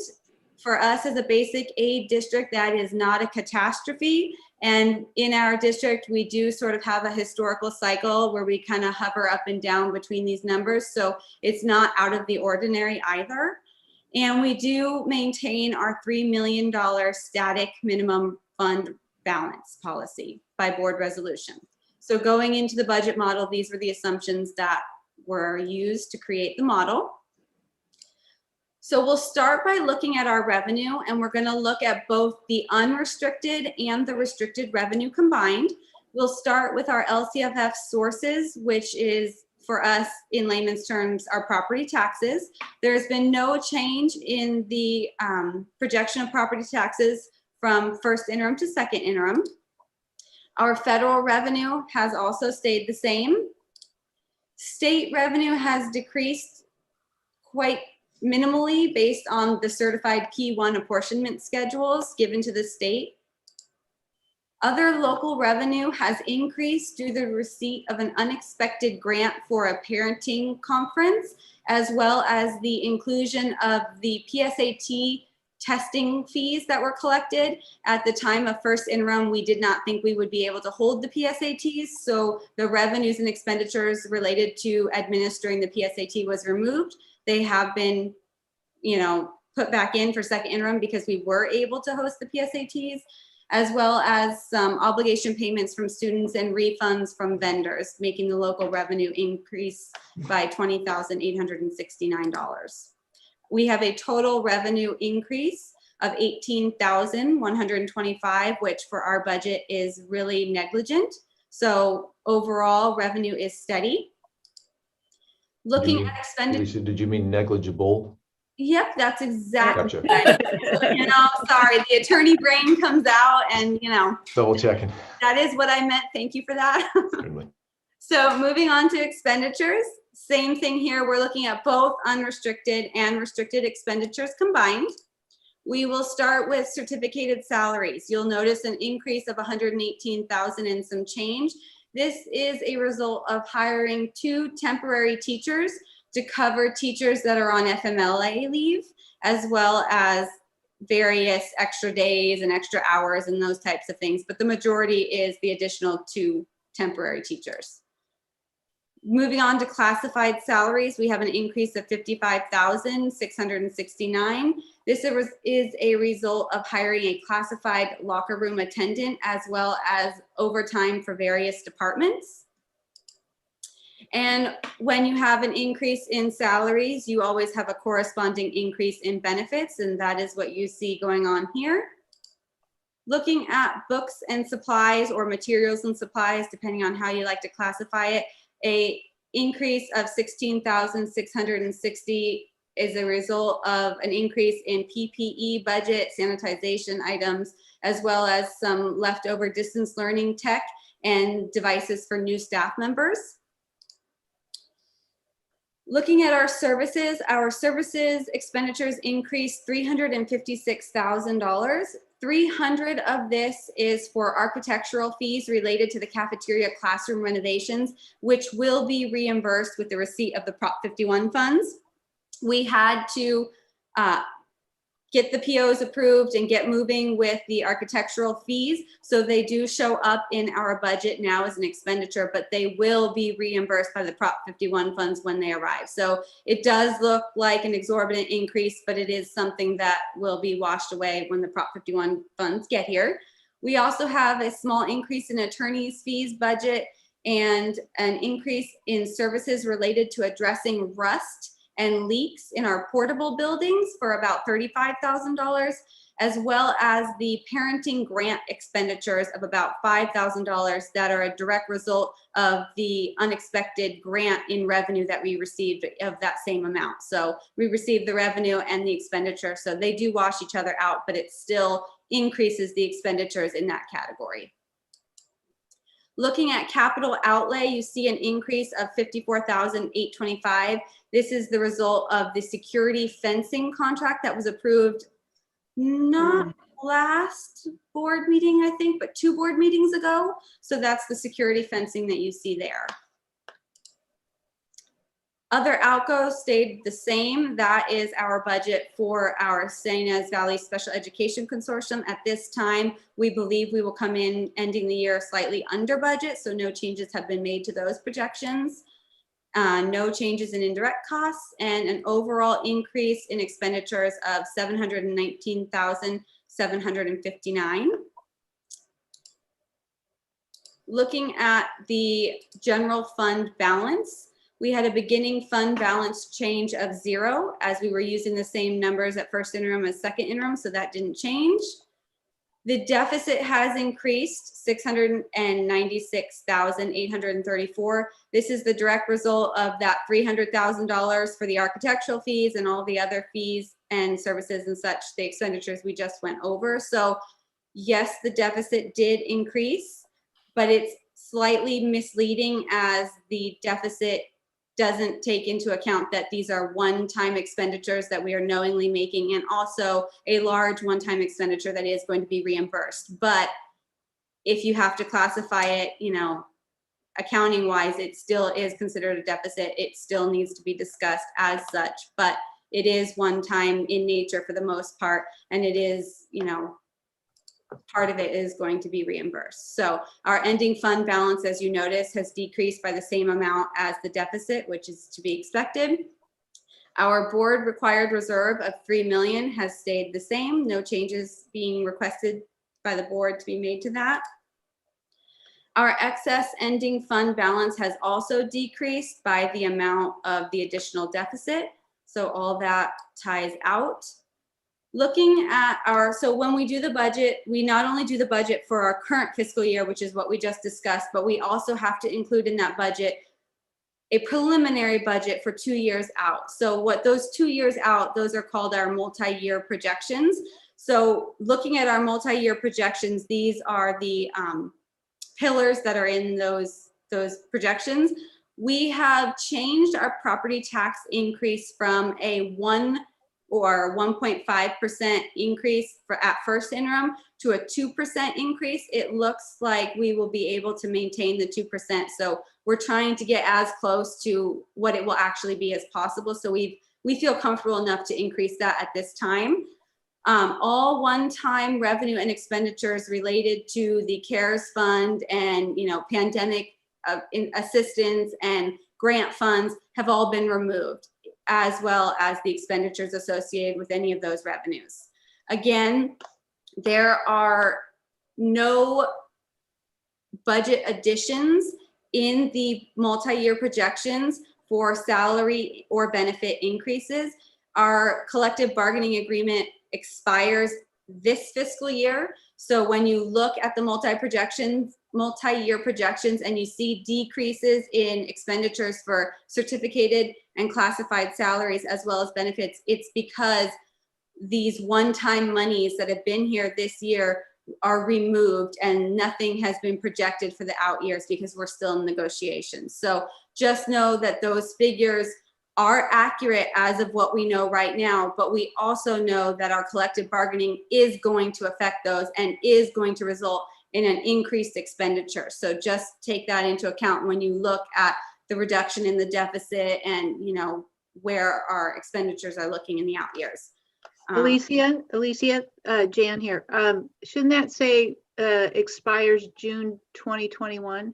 It totally should. Yes. Okay. Thank you. Scott, you know what? As an English teacher, I don't know. I had you review. I missed that. Sorry. We both missed it. It's fine. It's fine. But I like to blame Scott whenever I have the opportunity. So I get to do that now. So for books and supplies and services costs, all those operating costs, we use the consumer price index. So it's a consumer price index, and it increases those every year based on that rate put out by the state. Our special education department increase is staying stable at a 1.5% increase in projections every year. And one thing that makes me a little bit nervous, but I think is the right thing to do, this year with the pandemic, all students have been off campus in the beginning. So our cafeteria program revenues were completely decimated. Students weren't here, they weren't buying, we had no revenue, and we had to transfer funds from the general fund to the cafeteria fund to cover that. Even having students back on campus, the result in the federal student lunch program is such that all students are free, which means that it is awesome for our students. It's the right thing to do for our students and our families, but it does not help the revenue situation for the cafeteria program because all students are eating free, so nothing is really being purchased out of the cafeteria. So seeing the projection of cases and where we're going in tiers, I felt comfortable enough to add a phased out transfer in, so to speak. So right now we're transferring in about $200,000 into the cafeteria program to keep the whole program and the staff there afloat. In first interim, we were not sure whether or not we thought kids would be back on campus next year. So I left that same transfer out for each year, but it looks like we can start to expect a phasing in of students on campus. So as a result, I am tentatively phasing out that transfer in, half of it being gone next year and the last half being gone the second year out. This is tentative at best. We do not know if they will keep students free next year. We do not know if, we don't know if kids will even be on campus next year. God willing, they will be, but we just don't know. So please keep in mind that that reduction in transfer out is very tentative, but we are trying to keep a middle ground and not, have the sky is falling worst case scenario. So we're trying to find that middle ground, and that's what we're doing with that. Alicia, a quick question. I know this information is new, but with the states, the governor's infusion of 6 billion, and then the possible American Recovery Plan through the Biden administration, can any of those funds, since this was a requirement, offset those expenditures? They can, but we have so many better fitting expenditures that I would like to use first. I mean, Sure. It's really here or there, but yes, to answer your question, they could be, but we have so many better expenditures, I would probably apply them elsewhere. Right, but in terms of a Yeah. general mitigation Yeah. and recapturing in the bottom line when we close the books, that's a possibility? Yes, Okay, yes, and thank we you. hope to see that, but Good, I thank just you. wanted to make it clear that it could, that is a place where the pendulum could swing at several $100,000, and that's always a point of confusion and contention. So I just want to try to make it as clear as we can. Also, we have no major budget additions or expenditures like projects or anything included in the out years. So no major capital expenses or anything like that. So looking at the multi-year deficit and excess reserve, if you notice, the deficit drops from a 2.6 in this year to a 471 next year. This is a direct result of several things. The first and foremost being one-time expenditures that we knew we were spending this year that are coming off the top. So bleachers, security fencing, a lot of architectural fees, high ticket items we knew were one time, and we knew we're going to contribute to the deficit that will not be there next year. Another mitigating factor, though, the opposite way, is that all the one-time collective bargaining agreement, salary and benefits are removed in the out year. So this is a combination of those things being taken off. And if we were to make no agreement and everything were to stay the same with staff salaries and benefits, we would be looking at a deficit of 471,000 and then 436 in 22-23. The thing to note about this deficit that, Scott and I thought was very important to bring to your attention, this deficit includes things like the transfer out for debt services, the transfer out for cafeteria funds. It's not necessarily all structural in nature. It has things like our debt services will end in, I want to say it's 6 years. So it is not structural in nature. It is one time, despite the fact that it is several years longer that we're paying for it. In addition, the cafeteria will get to a point where it's sustaining itself again. So yeah, it's scary to have these deficit numbers there, and they do really exist. It is really a deficit. It is good in the fact that it is not necessarily structural in nature. These are things we know will not go on in perpetuity. So it's important for us to make that distinction. Looking at the second line there, you see the excess reserves. These figures, these dollar figures, are in excess, above and beyond that $3 million minimum fund balance that we keep. So it is important to notice that it too is shrinking, but this is not the only thing we have in our piggy bank. We have a piggy bank full of 3 million in addition to these numbers that you see on the second line there. So right now, 3 million, even in the 2 out years, hovers at around 21% reserve. And that's not including the excess that you see here. So we are in a very, very solid, very good, positive financial position right now. When we make discussions about out-year spending decisions, we do want to keep in mind the deficit does exist. We know it's one time. We know part of it will go away, but it is still there. So it's not something we should ignore. We do want to hold off on fiscally significant additions, such as projects and programs, until after we know where we're going to land with negotiations. On schedule is like in perpetuity, and those are the types of things we'll want to take into consideration in the out years when we make these big decisions. So my suggestion would be to get through negotiations, find out where we land there, and then revisit any decisions for fiscally significant programs or additions to our expenditures.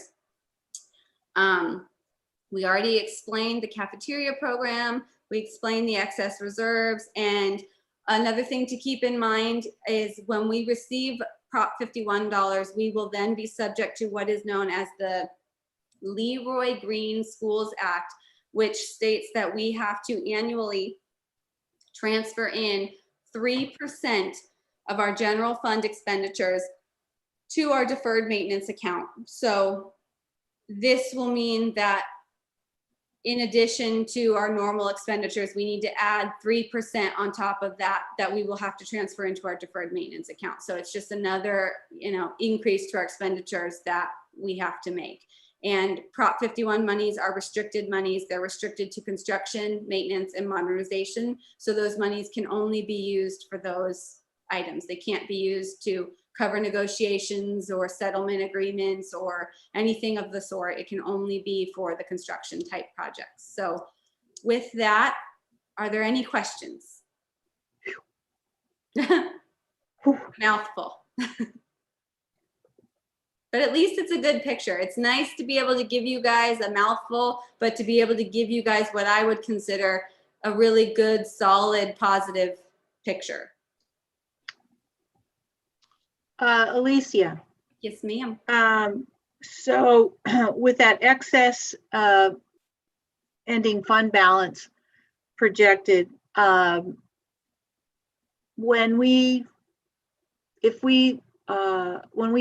go through negotiations, and let's say there's something that's put on the salary schedule, et cetera, or benefits, et cetera, that's going to impact the ending fund balance for a couple years out, correct? So that's going to shrink. Correct. Okay. If it's put on schedule, I mean, regardless of whether it's on or off, it will affect the ending fund balance. Whether it's on or off affects for how long. So if it's on, it affects forever. If it's off, it affects for a predetermined amount of time. Okay. All right. Yeah, and one other observation here in terms of kudos to Alicia. Here we are, virtually 3/4 of the way through the school year, and the numbers are still really tight. And so the fact that we're this deep in, and we are still within the margins that we predicted by and large, very close. is indicative of great budgeting. So I just wanted to give Alicia some credit there, because her projections have been very good. It will serve us well with all these decisions that we have to make, both current year and in the out years as well. So hats off to Alicia on that one. Thank you very much. Great. Are there any other questions? Thank you, Alicia, for your thoroughness in your presentation. Appreciate it. Thank you. Pleasure. Okay, I need a motion to approve the second interim financial report, 2020-2021, and the 2021 through 2022-23 multi-year projections. Do I have a motion? I motion. Thank you, Steve. A second. That. Second? All Second. right, Jose Juan. All right, we have a motion and a second. Terry, a roll call, please. Mrs. Clevenger, Aye. Mrs. Babcock, Aye. Mr. Luke, Aye. Mr. Ibarra. Aye. All right, motion carries 4-0. Thank you, everyone. Item number 6, public hearing for excess reserves, and this is for the second interim reserves, correct? Yes, so what this is a procedural requirement with every budget where we have over the state minimum excess reserves, which for us, we will have for every budget, knock on wood, because our minimum balance is 4%. We are well over 4%. So we have to publicly report out everything in excess of that 4%. So that's the public hearing is the procedural part of that. And then the next item is just the formal forms for reporting those out, those figures. Okay. Okay, we don't need to take action on item 6 though, do we? It's just, No, it's public hearing. let public speak, correct. Correct. All right. Public hearing, I don't see anybody, so that's closed. Thank you. And now we'll move on to the part 2 of that, number 7, 2020-2021 through 2022-2023 funds in excess of minimum reserve, which Alicia just explained. So do I have a motion to approve? I so move. Tori, do I have a second? Second. All right, Jose Juan. So we have a motion and a second. Terry, please. Mrs. Clevenger, Aye. Mrs. Babcock, Aye. Mr. Luke, Mr. Ibarra. Aye. Okay, motion carries 4-0. Thank you. All right, let's move on to discussion and item 2,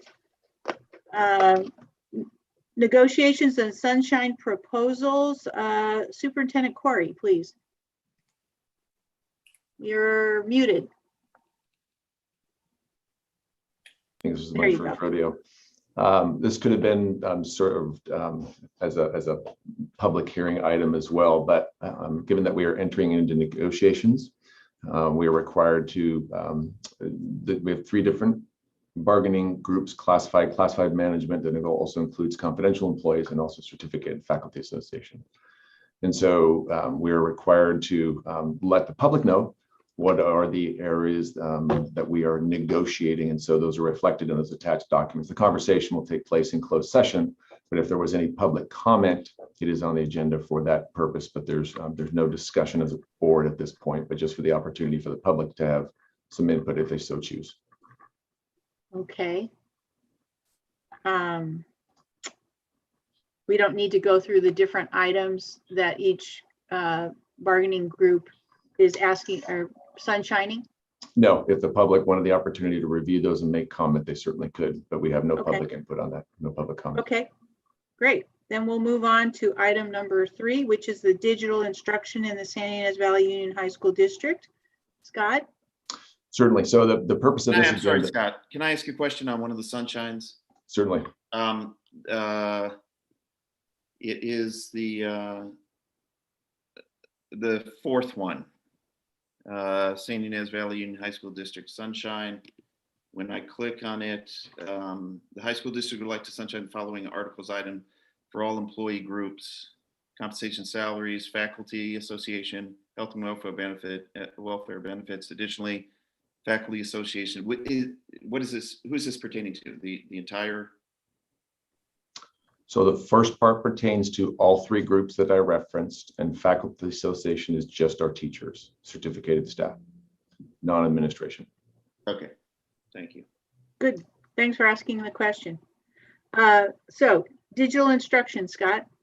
Sure. So this particular item is not meant to provide a formal plan for implementation. That's forthcoming in April at the April 20 meeting.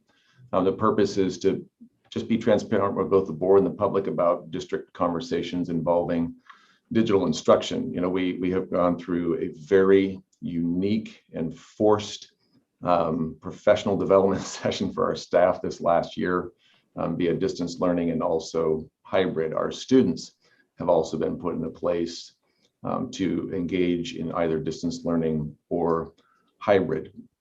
And so it really has changed how we do instruction. So I've heard, I can't stand this phrase, but the gift of COVID. How are we going to be different instructionally on the other side with what we are doing in terms of offerings for staff, equity for all of our kids? What are we going to do about that? So I just wanted to share some of the key components that you can see listed on the agenda that have been a part of the conversation that I'm having with my leadership team and that teachers are having as well. So they're in regards to digital instruction, how do we leverage what we have learned to help us improve and expand what we offer students in the future? There's some pieces that come with that. One of the biggest pieces there, and I'm going to just go down through this list and just give a brief explanation. Obviously, credit recovery is going to be a significant issue for some of our students, and we're working on that identification of need. Where will students actually land by the end of this year? What are the summer school needs going to be? We're working on an expanded summer school, and also what do things look like in the fall? Again, starting with those seniors that need to graduate and how to engage in that credit recovery. Digital instruction and what we might be able to offer students through digital instruction could help us with that in concert with things like expanded actual in-person sections. So we're taking a close look at that. The need for one-to-one student devices. We are significantly there. We have purchased several hundred of our own devices to meet the need. Other students are using their own devices. We'll be talking to the board at the April meeting about what we estimate to be the need for devices to provide it for everybody that needs a device, so everybody has access to that. We can't require use of that if we don't provide it for everybody and ensure access. So that'll be an April proposal to the board. We're working on establishing that need right now. One of the huge pluses right now contained in number 3, that whole idea of what can we do instructionally for our kids? We're essentially a small high school. How do we take what the world has to offer and bring that to our students to expand those offerings? And how creative and flexible do we get to make that happen for our students? Just in this example, all 115 junior college campuses are all online. The amount of offerings available even through that system, and if you look at the now multi-billion-dollar industry that is online learning and the impact that's going to have in so many different areas, how can we in areas of like enrichment, when it says their original credit, dual and concurrent enrollment, and even independent study and building that capacity, so we can offer what the world offers for our kids that we can't offer via staffing. So we're taking a look at that. There will also be associated policy development that comes with that. Anytime you start adding a bunch more tech, you got to review your policies and make sure you're set up to handle that well.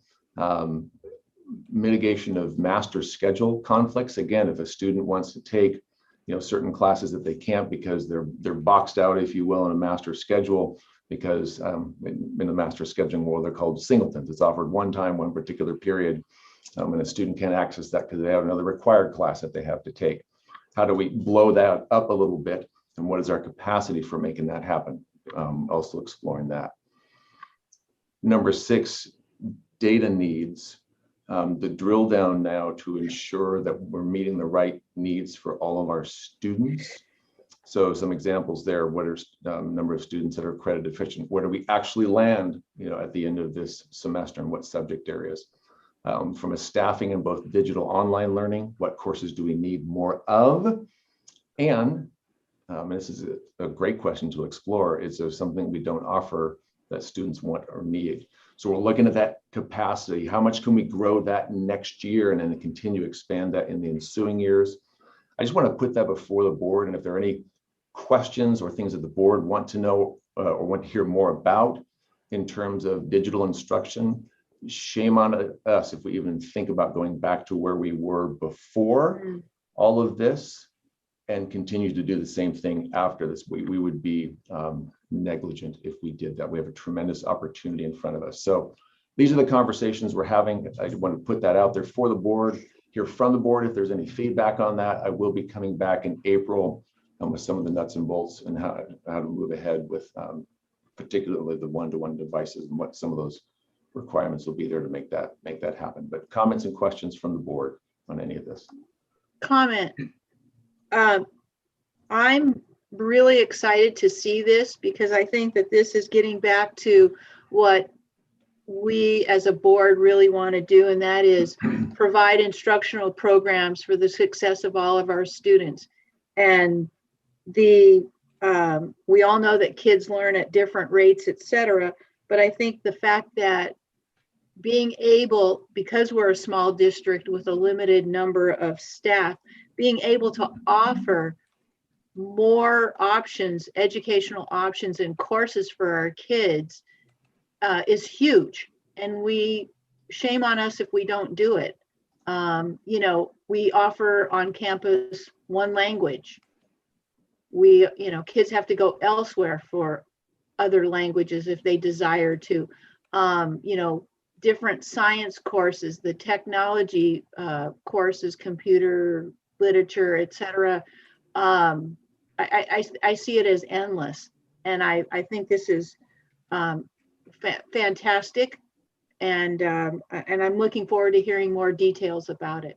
You bet. There was I just read this morning, literally a NPR Ipsos national poll. Nearly 1/3 of parents across the country may stick with some version of remote learning. The implications for high schools, brick and mortar colleges are significant. The sustainability of a lot of brick and mortar colleges as a result of this revolution in digital instruction is really putting some of them at risk because it's now so accessible.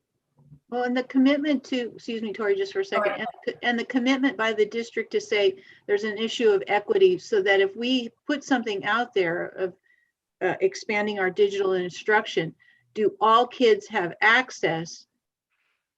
So it's not these only these kids have it or whatever, but fine on campus, but in their homes, do they have access to these courses? And we, along with everybody else, battled that last spring when we were forced launched into distance learning. So, and we're better at it, but we are not all the way there. So that's a part of this process. Great. Comments, Tori? I agree 100%. I think it's really exciting, the prospect. It's just a whole world is opening up as far as digital learning. I would also like to kind of bring up the idea of having perhaps a couple more hands-on classes on campus. I happened to be talking to one of our English teachers the other day, Casey Reck, who teaches a wide range of kids. And I said, hey, what do you hear from the students? And she mentioned that across the spectrum, both boys and girls seem to be interested in having a cooking class. And, under the aegis of probably our new culinary arts program, that could be a possibility. And I can see all kinds of things that we could be doing with that. I looked up, the old term for it was home ec, and I remember dread those classes when I was in high school, but it's a different world now. And I think we could really do something exciting that kids would enjoy. We could even put a component in there of balancing a household budget or how to take care of money, any of those kinds of things that fall under the aegis of the home and cooking, etc. But I thought that was a really nifty idea that the kids came up with. So thought I'd throw that out. Jose Juan. Yeah, that's very exciting, Scott. I'm glad that you all are having this conversation. You're right. It's time for innovation and flexibility what we've inherited due to the circumstances. And so that's wonderful. And who is in on this conversation, and how will the voices of our constituents be included in this dialogue? Yeah, currently it's been an in-house conversation, but it will migrate into both a parent and student conversation, to Tori's point as well. I mean, the only way you find out, like that one question that we had is, what are we offering now, right? What are we not offering now right now that students may be interested in? You got to go to the students. So both of those conversations will be happening. Great. Other questions or comments? Okay. Scott, thank you. Look forward to the follow-up. All righty, let's see. On to item 4, update board policies 5,000, first reading. Sure, and thank you for approving the 4,000s. I really appreciate that. I know that was there were only 13 policies. I believe is still a heavy lift in terms of getting through that. So this is another step in the process of updating our board policies. And this group of policies is before the board due to changes in state or federal law regulations. And this has to do with the 5,000 section. So just a point of education for the board, from zeros all the way to the 9,000s and everything in between. There's 5,000 right in the middle. And it has to do specifically focusing on policies related to students. And in this case, law changes in the areas of discrimination, harassment, sexual harassment, mental health, all at the student level. So this is a first reading on those. And you will note as you go through that, it'll say, due to changes in state law.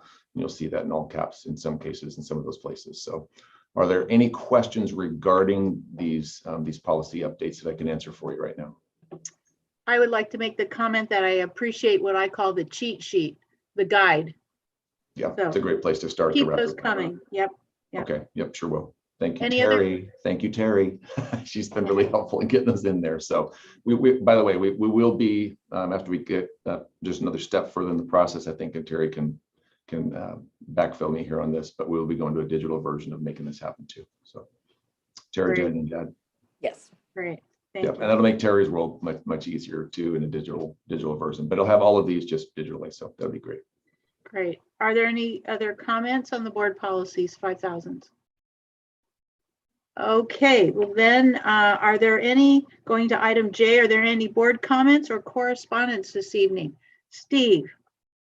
Yes, I've got some few comments, so I'll try to move it along quickly because I appreciate your time.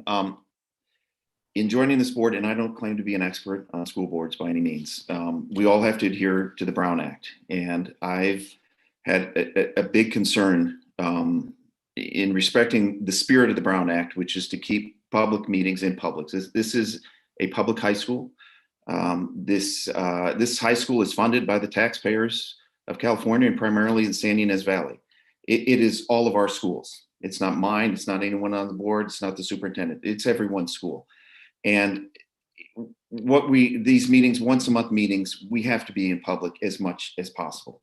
And people have said to me before I was on the board, I noticed it before I was on the board, a lot of these meetings go very smoothly, very polished.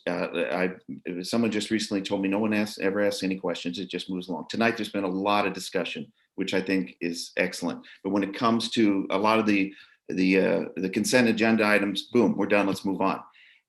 A lot of people have questions on those. And I found out the reason why board members don't participate, don't ask a lot of questions in those areas is because there's meetings going on. To anyone who's tuning in YouTube right now, just to let you know, the superintendent has been reaching out to us board members prior to the meeting and asking to go over the agenda items. I've refused to do that for the last 3 months. I've been a board member. And I really take exception to that. I don't think there's anything untoward going on, but I just think it's doubling the meeting. I think this is the time we discuss this is only the time we should discuss the agenda item.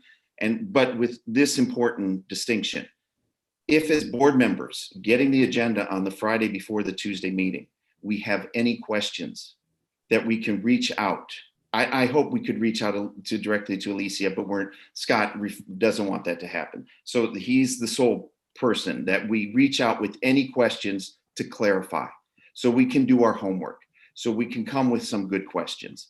And it is important to keep these meetings moving along. I totally understand that, but I've been told no, this is we've been doing this for years. It's okay. So maybe I violated a couple of board acts here, but I reached out to the district attorney's office and was told, no, that's bad practice. Quote unquote, it's bad practice. So I will not participate in those pre-meetings, and I hope they stop, because that kind of defeats the purpose of an open public meeting. We need to be able to challenge each other. We need to have open communication at the school. And I'm not trying to be the rogue board member. I'm just trying to bring this wrest control of the board fully back to the board and just have more open discussion. Secondly, I am a fiscally conservative person. My wife would tell you in a nice way, I'm frugal with our finances. Having said that, I think Scott touched on part of this earlier. I think what we've been asking since the end of last summer for our coaches and our teachers, what we've asked them to do in a hybrid situation, almost doubling their teaching effort. We are running a deficit. As Alicia pointed out, it's not a structural deficit. I think if there's any time to reach into our reserves and to pass along a little bonus to the teachers and the coaches for what they've been doing yeoman's work, and just out of appreciation and thank. I know we're going into negotiation. Maybe I just blew it, but I think probably everyone feels the same way. Last thing we got, and not last thing, we received Scott sent us some graphs today, and we've been getting several of these, and everyone's been seeing them in the newspaper, on the internet, and maybe I can just pull it around, and I don't know how well that's going to show up right there. If you could see that graph, let me read it. It's the daily count of active cases, and the y-axis. Sorry, I'm not too technically sound here. The y-axis, as you can see where the peak is, that's the timeline on the, the y-axis is the timeline, and on the x-axis is the number of cases. Okay, the number of cases is 1,500. And if you look at that in December, January, wow, that goes right through the ceiling. That's alarming. However, and I hope our teachers, and I know our teachers are doing a better job in math, statistics, and science to do better than this. The county population, Santa Barbara County population, is about 460,000 people. Okay, that should be on the y-axis. Because if we had 1,200 cases out of 460,000 people, this wouldn't even be a blip. And I think we would start putting this pandemic and this COVID more in perspective. The second chart, and I'm moving along. I see I'm losing Jan. No, I shut my heater off. Okay, the case studies. Okay, this one is a case studies. Again, they skew it. They limit the height of the y-axis. Okay, instead of putting it to the county population, which would minimize it. Again, it skews it. But one other thing they put on here, they could have put on, and this is currently hospitalized, total deaths, currently active, and total recovery. Okay, they didn't even touch on total recovery. They blanked it out, whited out, and decided not to talk about it. I asked Scott, I don't know when it was, Scott, back in January when we had a COVID case test positive, and we shut down the school, and we did it with anonymity. Brilliant. And we followed Santa Barbara Health Code. We followed HIPAA regulations, all anonymous. But I asked, couldn't we follow up? It's an incubation period of 2 weeks. Couldn't we follow up in 2 weeks and see where that student is? Were they hospitalized? Were they put on a ventilator? Were they not hospitalized? Did they even show any symptoms? Because I think we've only been looking at the front end of this. We don't look at the back end of this, which is very important, because if you go on California, I can't remember what the acronym is, there's a California Health website, and they categorize by age range deaths from COVID-19 in California. It's 0 to 17 age range has been the 0.0%. And I hope as leaders of the school, the kids haven't been watching us too closely and watching us skew graphs and present these graphs, watch only showing the front half of a COVID case versus the second, and only showing partial information. I hope they're learning maybe not to do this the next time a pandemic rolls around. But I am encouraged, as Ella Hoos touched on earlier, you know, we started the hybrid back in November. Thank you for all the board members who pursued that. Thank you very much.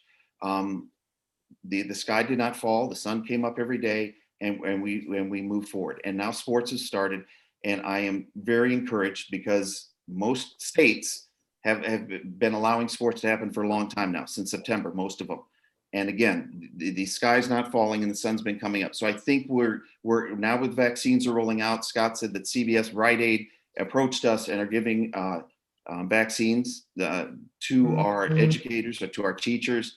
So I think we finally, encouragingly enough, have rounded the corner on this.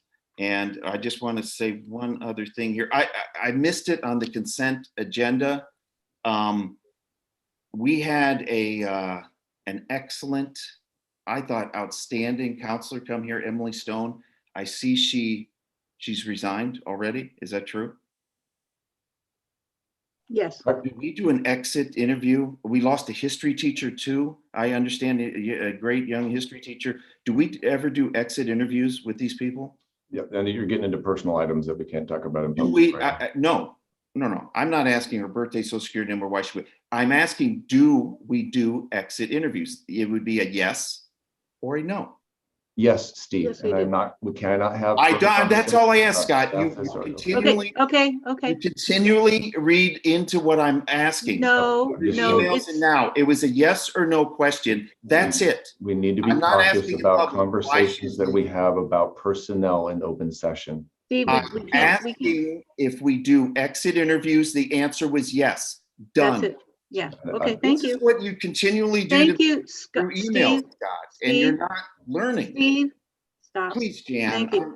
No, it's not. It's not appropriate right now. No, it's not appropriate to read something into my question, but he continually does it, Steve, and it's getting. He answered your question. Okay. The last thing I want to talk about is the WASC report, and it's a report that we have to do to satisfy, I guess, for accreditation, and this is for Refugio High School. We were given it as 238 pages to read, and I had a lot to say about it, but I'll just kind of bullet point it real quickly. I was disappointed, and I've known nothing about Refugio High School. You know, we call ourselves San Ynez School District, but we're one school. We're one school. We're not really a district. And to call Refugio High School with 16 students in it, a separate school that are all located in one classroom, to me is a stretch. But I think its purpose is very important because all kids are important and their future is important. And that's why I'm on the board. But my concern is this: these young kids over there are. I think most of them are probably not going to be going on to college. And so CTE courses would be huge. When Chris and my wife and I moved to this valley in 2008, we noticed our kids have attended many public schools here, Oak Valley, Hanada, Solving School, the high school. We noticed just this general theme of once upon a time, the educational standard was here. And as not everyone's meeting it. So we lower it, we lower it, we lower it, we lower it. And then we pat ourselves on the back and say, everyone's standard. And what are we doing to the kids? And I read the report about Refugio High School, and this is not personal to anyone. I'm not attacking anyone. I'm just discussing what I saw in the report. I think kids at the high school, the regular high school, need 250 credits to graduate. We just lowered that requirement for kids at Refugio High School to 210. So they need 40 less credits to graduate. But they're graduating. But I think every class is about 5 credits. So that's 8 less classes that we're asking them to take. So how well are we preparing them? We're asking them to take 20 less electives. than the regular students. Not in the past, but now. Okay, what electives are they not allowed to take that are important? They are not allowed to attend afternoon CTE courses. I have no idea why. But again, if most of these kids are not going to college, CTE courses are huge. This will prepare them for the real world when they leave San Ynez High School after their senior year. And lastly, we now approve,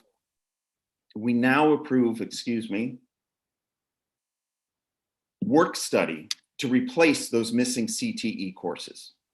So what kind of jobs do these kids have as teenagers? Probably minimum wage jobs.